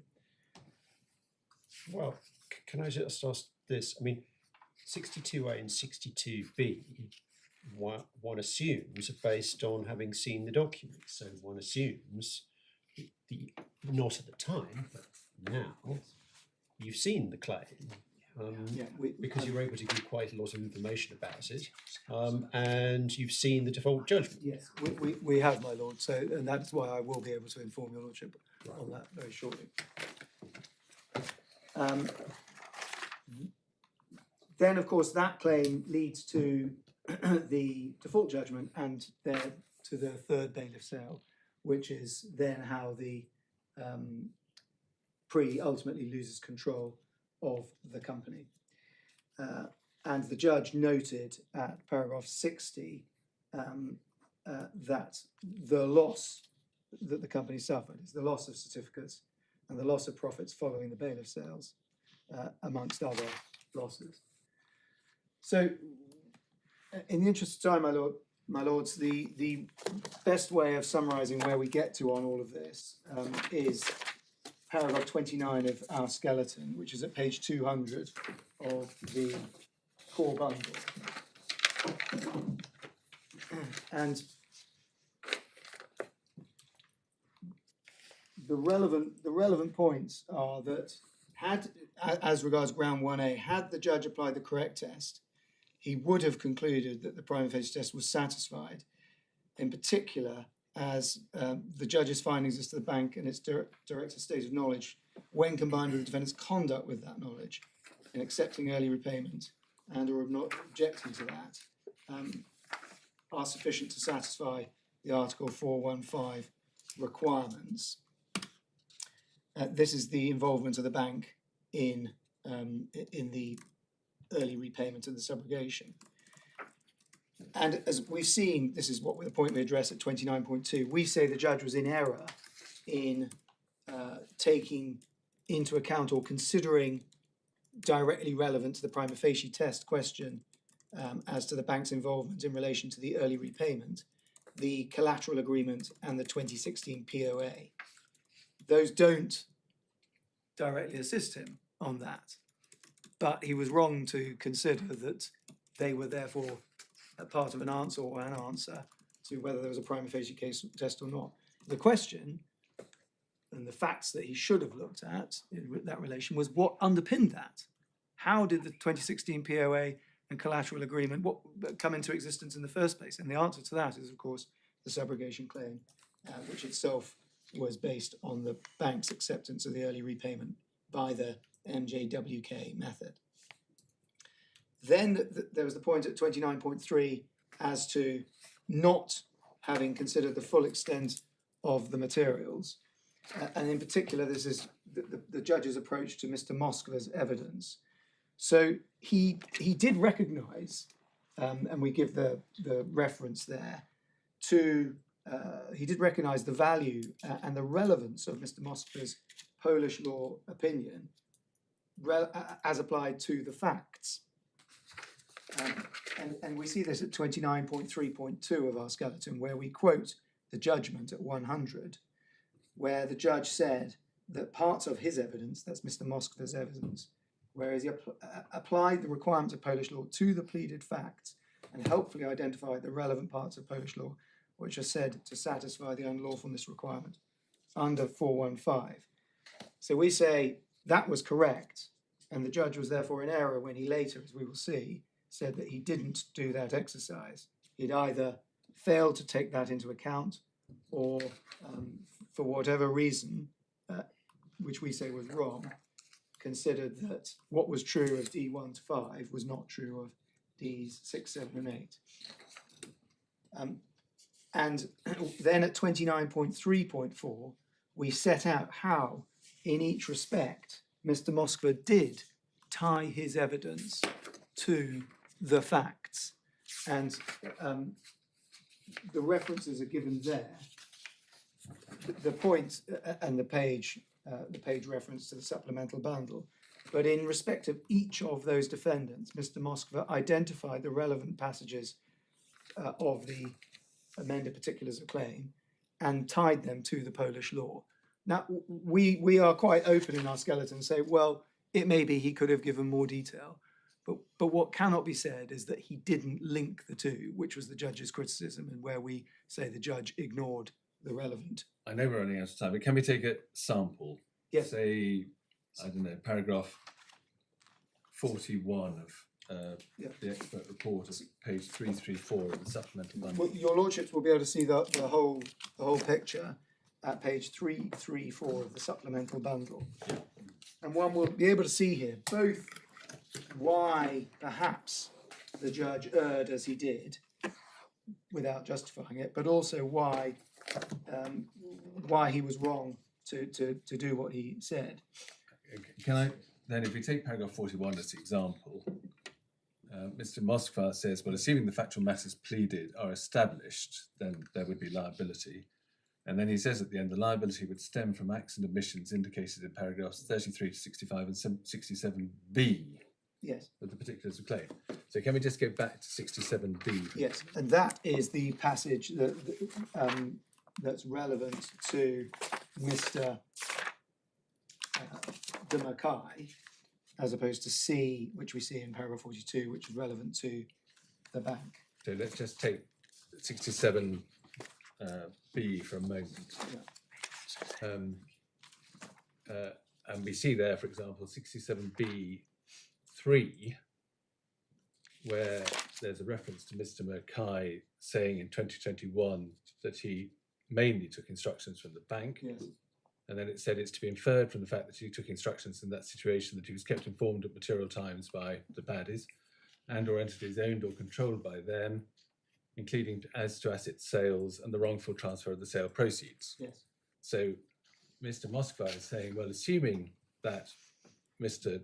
de Mackay was kept informed of all these matters, including the wrongful transfer of the sale proceeds, Polish law is broken. But if we don't think that that is a plausible inference from what is stated, why should we conclude that Mr. Moskva would have arrived at the same conclusion if the inference weren't a legitimate one? Well, so first point is that Mr. Moskva is making that submission in respect of all of the points at 67b. Now, if your lordship's question is, does Mr. Moskva's conclusion depend on the cumulative nature of 67b, all of them together, so if any one of them falls away, his conclusion falls away.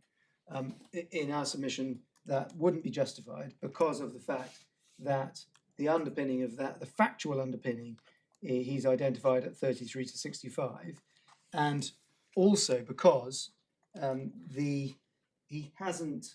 what he hasn't done is said that Mr. Moskva didn't say, well, this would not be sufficient on its own. He's identified the conduct at large, and in our submission, if your lordships are satisfied that on the analysis that I have done this afternoon of identifying the key courses of conduct, namely early repayment through to subrogation claim, MJWK default judgment, those bailiffs, first and second bailiff sales, separately SPA, Annex, PSPT default judgment, third bailiff sales. Those are essentially the critical streams, and if the conduct is, your lordships are satisfied that there's prima facie case as to the fact of knowledge and awareness and so on, in respect of any of those streams overall, then that will come within Mr. Moskva's analysis, because that analysis can be broken down both through the particulars of claim and thereby through his analysis as to how his Polish law, how he applies Polish law to those claims. Let me vex you with one more. 67b4, Mr. de Mackay's subsequent conduct permits the inference to be drawn that there was collusion between Mr. de Mackay and the two Yarozowitzes. Yes. So on the face of it, Mr. Mosfar is proceeding on the basis that there was collusion. If we take the view that the matter referred to doesn't permit that inference, where does that leave Mr. Mosfar? So, Mr. Moss, on that, I can give a clearer or a simpler answer, because Mr. Mosfer is clear that the obligations don't have to extend to collusion. And we can see it in the way that we plead it.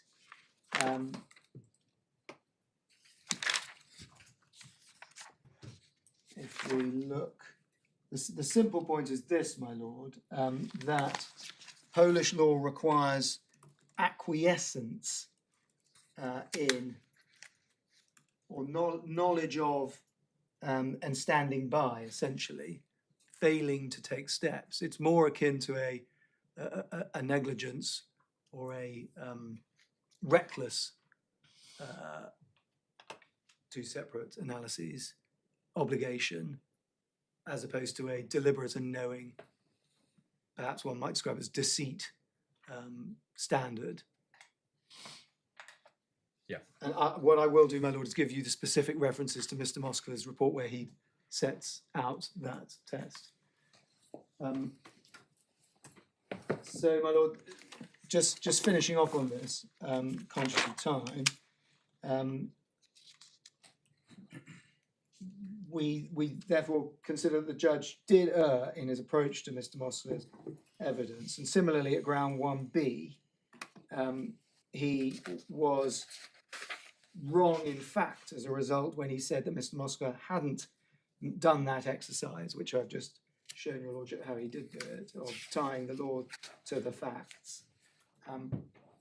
And again at 30.2, he was wrong in considering that there was no evidence of the involvement of the bank, Mr. Tremshaw or Mr. Mackay, in the matters in the wrongful conduct. I can very briefly address the SSA points and ground 2, because we have covered all of the ground. The judge noted that the bank was party to the SSA. He agreed at paragraphs 130 to 140 as to the implied terms of good faith that we identified, and at 133 of the judgment that Mr. Mackay and Mr. Cheremska's conduct could render the bank in breach of the SSA. The judge apparently reached his conclusion that there was not a prima facie case in relation to the derivative claim against the bank under the SSA. It would appear on the basis of the evidence that the shares remain with the bank. But your lordship has heard me on that.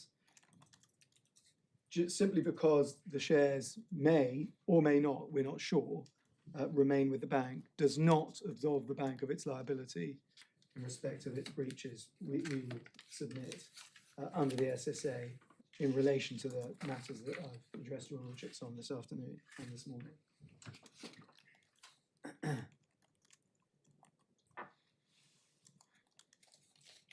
And the lack of transparency as well is of course relevant in this context, and a simple example being that which I've already mentioned, the time between the 2014 SPA and the annex, and the notification to the parties of the transfer by the bank, and then the provision of the agreements themselves not until 2022. And we would respectfully suggest that the judge was therefore wrong in concluding that there was not a prima facie case, and he was wrong to hold otherwise. Yeah.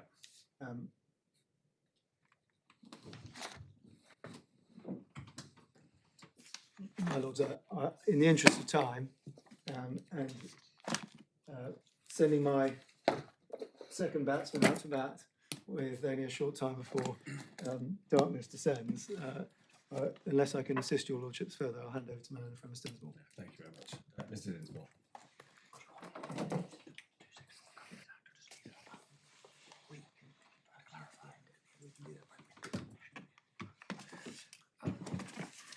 Thank you, my lords. I'll be addressing your lordships on grounds 3 and 4. Ground 3 concerning the fiduciary duty claims, and ground 4 concerning the permission to serve out claim. If I may start with the pleaded claim in relation to the fiduciary duty claims, which can be found at paragraph 30 of the amended particulars of claim, starting at page 147 of the core bundle. Paragraph 30, noting the fiduciary duties of Vladek and Michael.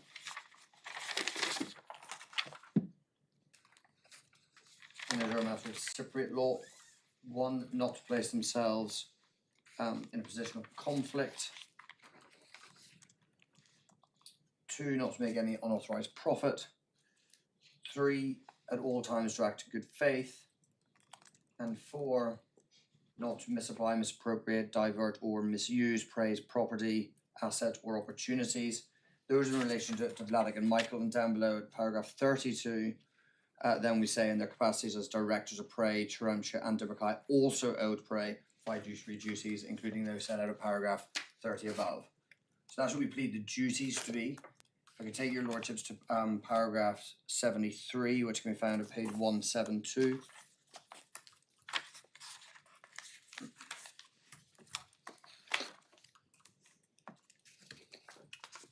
And going over the page, sorry, paragraph 73.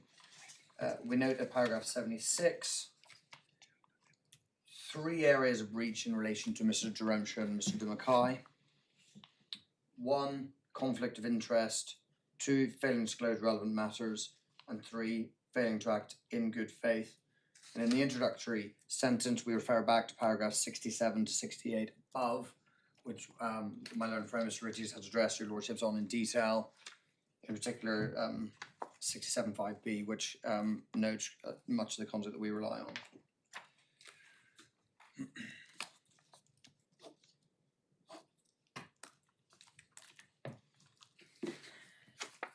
And my learned friend addressed the court on the test for today, and in short, I'll be addressing your lordship on wrongdoing in relation to the elements of a derivative claim we need to establish. If I could take your lordships to the judgment, and starting at paragraph 126, which can be found in the core bundle, page 148. Apologies, my lord, page 94.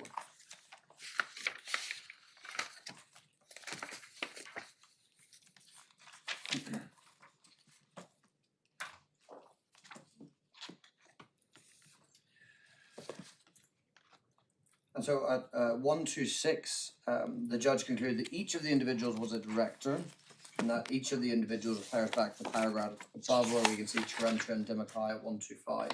So 126, each of the individuals was a director or an alternate director of the company. I accept there is a prima facie case that as a matter of Cypriot law, they owed duties to the company, as alleged at APOC 30 and 32. As I took your lordships to a moment ago. Paragraph 127, the court found that Vladek and Michael were in breach of those duties. And we can see halfway down the paragraph, so far as the facts are concerned, the essential basis of the claims is the same as in relation to the claims under the Polish Civil Code considered above. I've also considered potential defences. Last line, I do not consider these to mean that the prima facie case threshold is not satisfied. Paragraph 128 then deals with Mr. Cheremsha and Mr. Demakai very briefly, where the court stated, however, for the same reasons as explained in relation to the Article 415 claims against the bank, Mr. Cheremsha and Mr. Demakai, I do not consider that a prima facie case has been demonstrated by the claimant in relation to the fiduciary duty claims against Mr. Cheremsha and Mr. Demakai. So can I ask you this question? If your leader succeeds on grounds 1 and 2, then you're probably going to be pushing in an open door with ground 3. But what if he fails on grounds 1 and 2? Do you have any basis for saying that you can satisfy the prima facie case threshold on breach of fiduciary duty if the Article 415 claims don't satisfy that threshold. Yes, my lord, I say that we could succeed in that scenario because the fiduciary duty claims are of a broader nature than one, the SSA claims, which are limited obviously by the express and implied terms of that contract, and the 415 claims, which have to be satisfied as a matter of Polish law in relation to the elements which Mr. Moskva describes. In my submission, the fiduciary duty claims that we've pleaded at paragraphs 30 and 32 could be of a broader nature, including, for example, the revealing of information, where your lordships tested earlier the express term or the implied term of transparency and what that might include. And we say that the fiduciary duty would include, for example, in a position of conflict, an obligation to disclose information which may be relevant to prey, even if there were not a breach of the SSA at that point in time. Now, you express this all very generally, but obviously the claim is to be found in the particulars of claim. We see your conclusions in 76, conflict of interest, failing to disclose relevant matters, failing to act in good faith. So if we relate that back, what specific allegations are made under each of those heads? I mean, if we take A first, it said that there's a breach of fiduciary duty by, in relation to conflicts of interest. What breaches do you allege in that?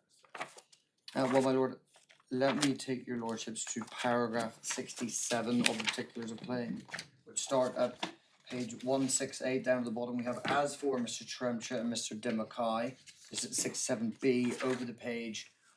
1, had knowledge of the 2014 SPA, but were involved in concealing it from Prey's other directors. So just pausing there, is that said to be a breach of A, B or C in paragraph 76?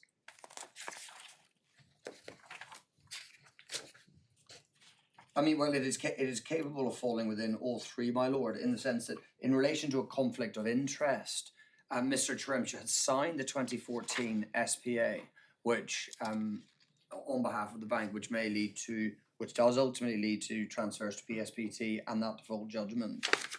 He's arguably therefore in a position of conflict in doing that by not informing Prey that this transfer is going on. Well, the duty you allege, which the judge accepted, was not to put yourself in a position of conflict. Yes, my lord. So what is the allegation?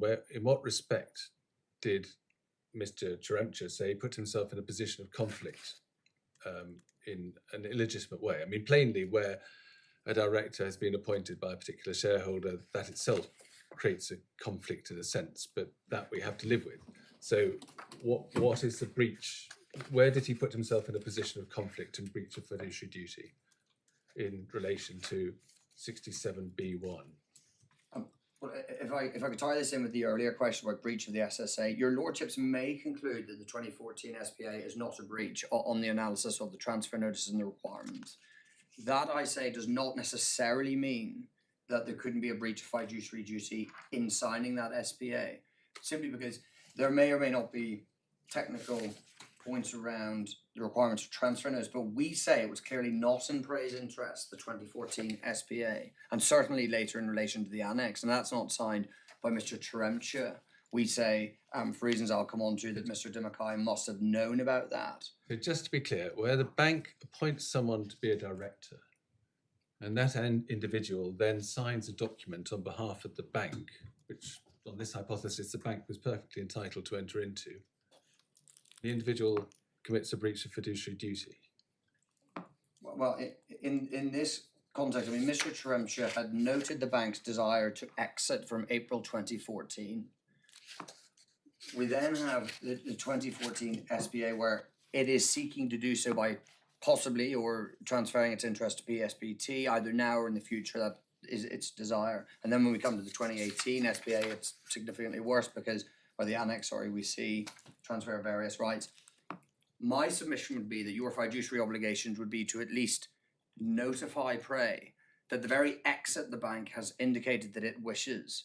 It has taken steps to perform and has signed contracts to that effect. Now, I can't see how that duty arises from the duty not to put yourself in a position of conflict. You also, of course, allege a failing to act in good faith. Now, as a matter of English law, plainly the duty to act in good faith is the duty to act in what you believe is in the interest of the company, or indeed it might be said it's more a negative duty not to act in ways that you don't believe to be in the interest of the company. So do you allege that Mr. Cheremcha believed it was in the interest of the company for it to be told certain things, and he then decided not to?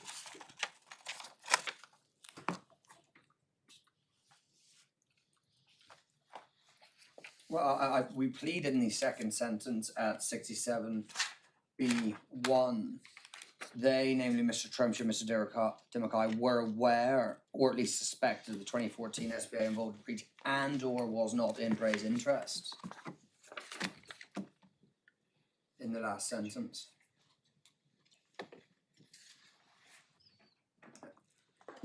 And then moving on, if I may. Well, just before you do that, I'm struggling with this. I'm fully cognizant of the fact that this wasn't your pleading, all right? I know you come on board subsequently. You didn't settle this pleading, so it's not your fault. But sticking with conflict of interest, what you've pleaded, what the pleader has pleaded in paragraph 32, is that Mr. Cheremcha and Mr. Bukai owed the same duties. So the first one is a conflict between their duty to Prey and their personal interests. Now, if Mr. Cheremcha, taking him by way of example, acts in support of the interests of the bank, why is he in breach of that duty? Oh. I mean, obviously, one is now speculating as to why Mr. Cheremcha signed the 2014 SPA. There may or may not have been a personal advantage to him doing so. Nothing to do with the facts. This is to do with the law. There's nothing wrong with the pleading. The pleading is conflict between duty to the company and personal interest. But if Mr. Cheremcha, as a nominee of the bank, puts the bank's interests before the company's interest, why is he in breach of that duty? That is to say, the duty that is actually pleaded.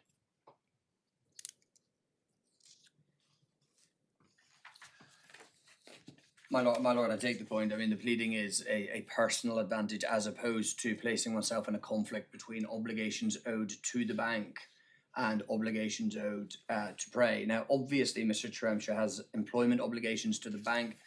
One could readily imagine that he might be fired for not signing the 2014 SPA and going along with that. And in that scenario, one can readily see a personal interest in pursuing the bank's interests over Prey's, because he himself might. Why will that have to be pleaded out? But my lord, obviously at this stage of the case in relation to a fraud of deliberate concealment, there is an asymmetry of information. We don't know why Mr. Cheremcha went along with the various actions that we say that were wrongdoing. He is, to some extent, in a position of conflict where the bank's interests and Prey's interests diverge. And I mean, that just can't be the end of it, because it just is not the law that the fact that you're a director of one company means you can't act in the interests of another company, where you can't sign a document for the other company. It just is not the law. yeah, no, of course, my lord, but what I say is where the signature of that document is pursuant to a nefarious exit from the joint venture without transparency to Prey, and Mr. Cheremcha is doing that when he is a director of Prey and is going along with that course of wrongdoing, we would say that that is a breach of a fiduciary duty. These are not two neutral contracts, as it were, that are unrelated to one another, where of course one could be a director of two companies signing different contracts. This is a contract that goes to a course of wrongdoing that ultimately leads to the PSPT claim and the third veil of sale, and ultimately is the final nail in the coffin in expropriating the certificates. And Mr. Cheremcha is in a position where he is preferring the bank's interests in this scenario, we say, and we say there's a personal advantage to him in doing so as an employee of the bank, and we say that his obligations required, at a minimum, to inform Prey as to what was going on. And if I put the question another way, what good reason could there have been for not informing Prey of these matters as a director of Prey? If I may move on to the second bullet point, Mr. Trump and Mr. Demakai knew that the early repayment of the convertible bonds was without Prey's approval. They at least suspected the proposal was a plan to procure the subrogation claim in furtherance of the intended expropriation. Now, the judge at paragraph 117 finds that there is a prima facie case to that effect, which can be found at page 91, where paragraph 117, the bank and its representatives were aware that the MJWK was paying the convertible bonds early, and that such payment may not have been consistent with the arrangements put in place under the FFSA and the escrow agreement. There's also some evidence the bank and Mr. Demakai may have been aware the purpose in making these payments was to bring a subrogated claim against the bank. Now, separately, the judge describes that subrogated claim as unusual because it involves a subsidiary bringing a claim against Prey. And in that scenario, one has to ask, a director with fiduciary obligations, you would expect the director to inform Prey this was going on. And so we'd say that is a breach of a fiduciary duty. Now, in response to the original question about whether or not we can get home and breach a fiduciary duty, even if there's no breach of the SSA in that, I mean, we obviously say there is a breach for the good faith obligations, and also we say that there's a breach in relation to 415. But in any event, I would say that the fiduciary duty obligations can go further and do in this case. And specifically in relation to the SSA, of course, neither Mr. Tremcha nor Mr. Demakai are parties to the SSA. So in that sense, the SSA ground only relates to the bank and the attribution. The bank overlaps with both because Mr. Demakai and Mr. Tremcha's conduct can be attributed to the bank, but otherwise, you know, that their own conduct is to be assessed by reference to the fiduciary duties. There's one factual area I'd like to address your lordships with, if I may, which is in relation to the insolvency proceedings in Warsaw that we haven't gone into in as much detail today, which I think demonstrates the fiduciary duty claim plainly. This is covered briefly at paragraph 29.6 of our skeleton, which can be found at page 202 of the core bundle. The judge briefly deals with this at paragraph 119, which is at page 92 of the core bundle, where he states, Mr. Ritchie's also relied on the fact that Mr. Demakai had been involved in causing an application to be made in the company's name to the Warsaw Bankruptcy Court for it to be placed in an insolvency proceeding. However, it is difficult to see that the court could draw an inference from this, whether by itself or in conjunction with other matters.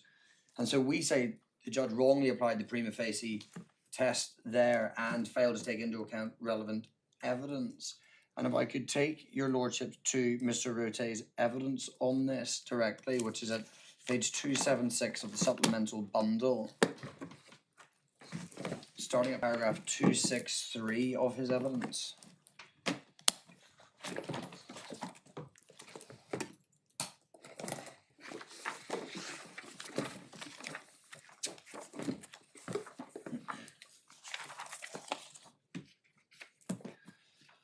About paragraph 263, Mr. Rote notes on 14 December. I don't need to go further than that. That's relevant for the date. The main bit starts below at 264. Later that day, Mr. Demakai emailed the board to confirm that he had filed an insolvency application on the company's behalf in the district court for the capital city of Warsaw Commercial Division for bankruptcy and restructuring, which he believed would, quote, help move things forward. Mr. Demakai provided the board with a copy of the bankruptcy petition, which he had filed on the 10th of December 2020. That was 4 days earlier than he'd informed the board that he had done so. Then, together with its exhibits, which included a pro forma balance sheet of the company signed by Demakai, which, ... the bankruptcy petition amounted to over 200 pages, which would have taken a significant amount of time to prepare. I also noted that certain exhibits in the bankruptcy petition had been apostilled on 2 November 2020. So it was clear that this had been on his mind for some time. So just pausing there, Mr. de Mackay lodges a bankruptcy petition in relation to Prey, which had been up and running from at least the 2nd of November 2020. He lodges it on the 10th of December and only informs the board on the 14th of December. On the 16th of December, Mr. Rote requested a board meeting, which was convened in the shortest possible period, for the withdrawal of the bankruptcy petition, as I, Mr. Steimler, Mr. Graham, and Jan Rosovich considered it to be an unlawful action on Mr. de Mackay's part by misrepresenting what he believed to be the true facts and making the application as a director of the company without consideration, decision, or resolution of the rest of the board. Paragraph 266. Heated exchanges ensued thereafter by email and subsequent board meetings. On the 31st of December, this is a paragraph 267, Wolf Dice, who were instructed by Mr. Jarosevich, Mr. Steiner, Mr. Graham, opposed the bankruptcy petition. In the interest of time, I'll go through this quite quickly. On the 17th of February, Wolf Dice visited the Warsaw Bankruptcy Court. He found another bankruptcy petition by MJWK, which, pausing there, had been found to be part of the wrongdoing by the judge. A statement by Vladek supporting de Mackay's petition, which is dated only 11 days after the original application. And Mr. de Mackay's response to the motions filed. So, I mean, pausing there again, not only does Mr. de Mackay lodge a bankruptcy petition without consulting the company, there's then a heated exchange in relation to it. Other members of the board put in evidence combating that. He puts in a response again without informing the rest of them that he's going to do so. We turn over the page on page 271. On the 9th of March, the District Court of Warsaw rejected the petitions of MJWK and the company, who'd been represented by de Mackay, for bankruptcy of the company, citing lack of jurisdiction of the Polish courts. And then 272, again, the company represented by Mr. de Mackay seeks to appeal that bankruptcy order. Then at paragraph 274, Mr. Rote recalls a conversation that had been relayed to him by Mr. Steimler on the 1st of June, where Mr. Steimler put it to Mr. de Mackay that he was assisting Vladek and Michael in their wrongdoings. Mr. de Mackay suggested that if Mr. Steimler was referring to the bankruptcy petition, he had been told he had to file this, otherwise he, I assume he meant the bank, would be sued as a shareholder, and in any event the bankruptcy petition had been dismissed. Mr. de Mackay said that one day he would be useless, and they would sue him to get rid of him. And Mr. de Mackay agreed and said he would think about how to structure the situation. And then we see at the bottom, Mr. Steimler asked Mr. de Mackay, who he took instructions from. He confirmed the bank mainly, from which we infer, as my learned friend stated, that he's also taking instructions from Vladek and Michael. And then over the page at 275, the appeal known as complaint was dismissed in its entirety.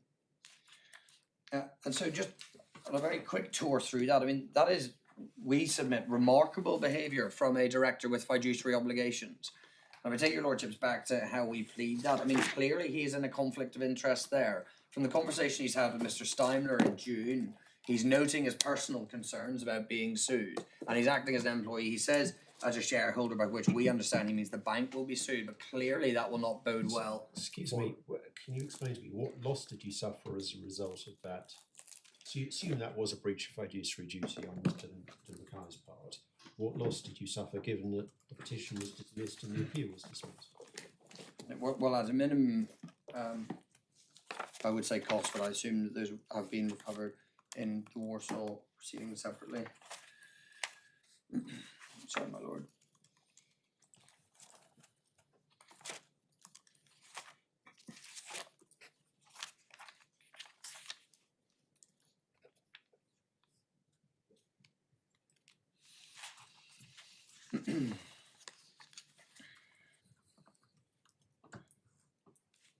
But I'm going to have to come back to you on the loss that directly causally flowed from that.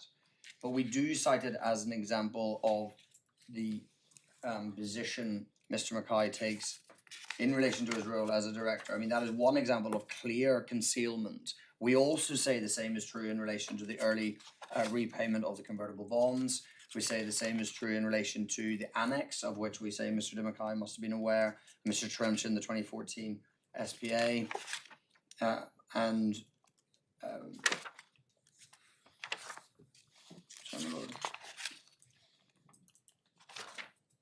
and in relation to his behaviour regarding in April 2016 through to May 2016, where, as my learned friend noted, he abstained from various votes. Again, in that situation, you would expect him to at least mention what is going on in reality, even if he felt that he was unable to vote, and he does not offer to do anything more. Similarly, in May 2016, when the discovery is made of the transfer of the certificates, Mr. Demakai stays silent.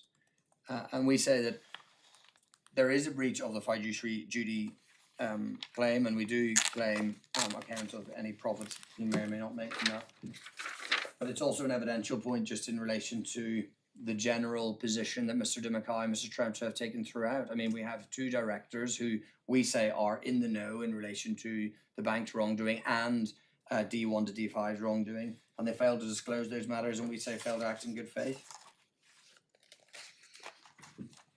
I know you're really up against it on time, and I'm afraid that is the truth. You really are up against it on time. You probably covered this area, have you? Is there any more that needs to be said about it? No, I don't think I need to say any more on the fiduciary duty claims, my lord. I can address your lordships very quickly on the service out. Yes. In essence, the judge's conclusion was that there was no serious issue to be tried for the same reasons there's no prima facie case. If your lordships are with us that there is a prima facie case, we would say that that threshold of serious issue to be tried is crossed. In relation to the gateways, we say that the same analysis applies mutatis mutandis to D6 to D8. Briefly, D8 has a gateway of 3.14a, an additional claim, namely that there is an SSA claim against the bank, and the 415 claims would be an additional claim for exactly the same reason as were applied to Visita.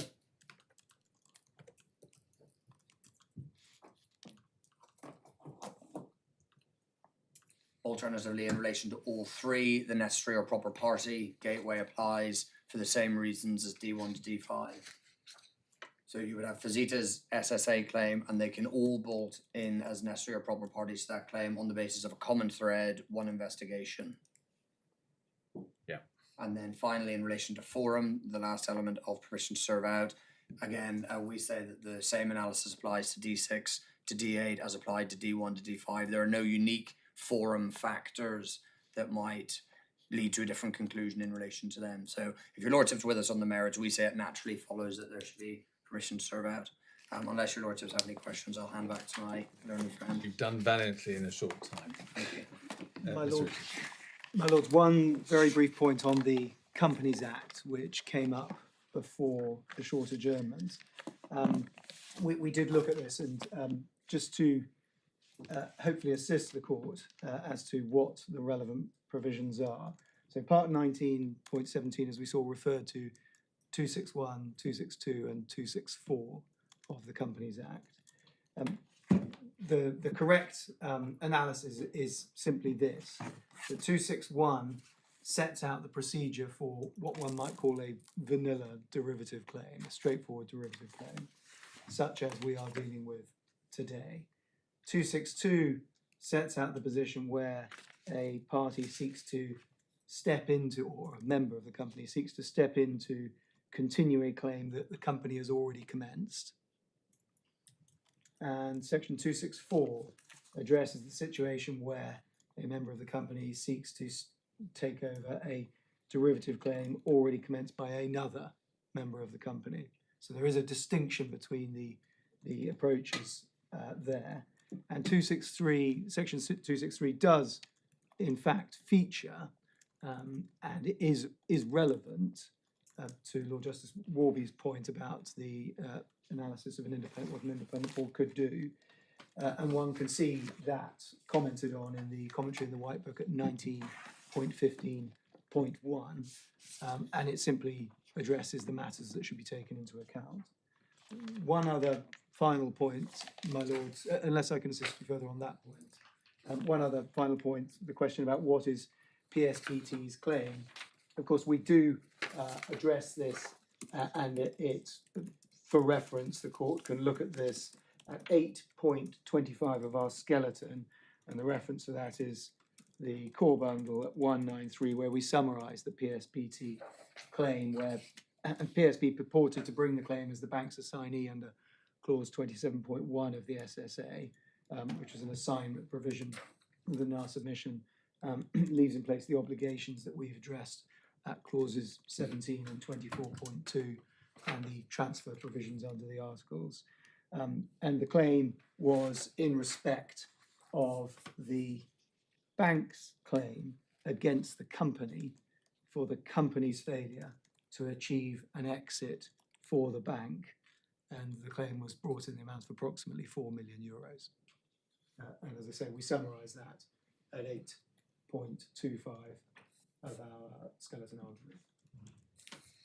Thank you very So, much. unless I we can't can, remember if there are any other loose ends yes, raised with you. Possibly not. well, if it would assist your lordships, if we do identify any others from a review of the papers and the transcript, if we see one, we are in your lordship's hands, but we can certainly put in any short point on that if that would be of assistance in writing. I'm not inviting further written submissions. If, when you talk about things between yourselves, you realise that there is something that you said you were going to supply to us that you haven't supplied, then I think we'd certainly be grateful for that. But then, obviously, sooner rather than later. As I say, I don't think there is, but we will check, and we will do so very promptly. In which case, in the absence of any further questions, thank you very much for your submissions, both of you. We'll reserve our judgment in accordance with what is now the modern practice. It will be handed down in the end electronically rather than in a courtroom. You will, of course, be supplied in advance with a draft of the judgment for you to correct our English and typing, but not to re-argue the case. Once you had the draft, we'd be grateful not merely for those sorts of corrections, but for what you might have to say about what the order should say, giving effect to the judgment. You will, I know, all have well in mind the importance of the embargo, which the Master of the Rolls in particular has emphasised the significance of in recent times. So I would reiterate that once more. But thank you very much.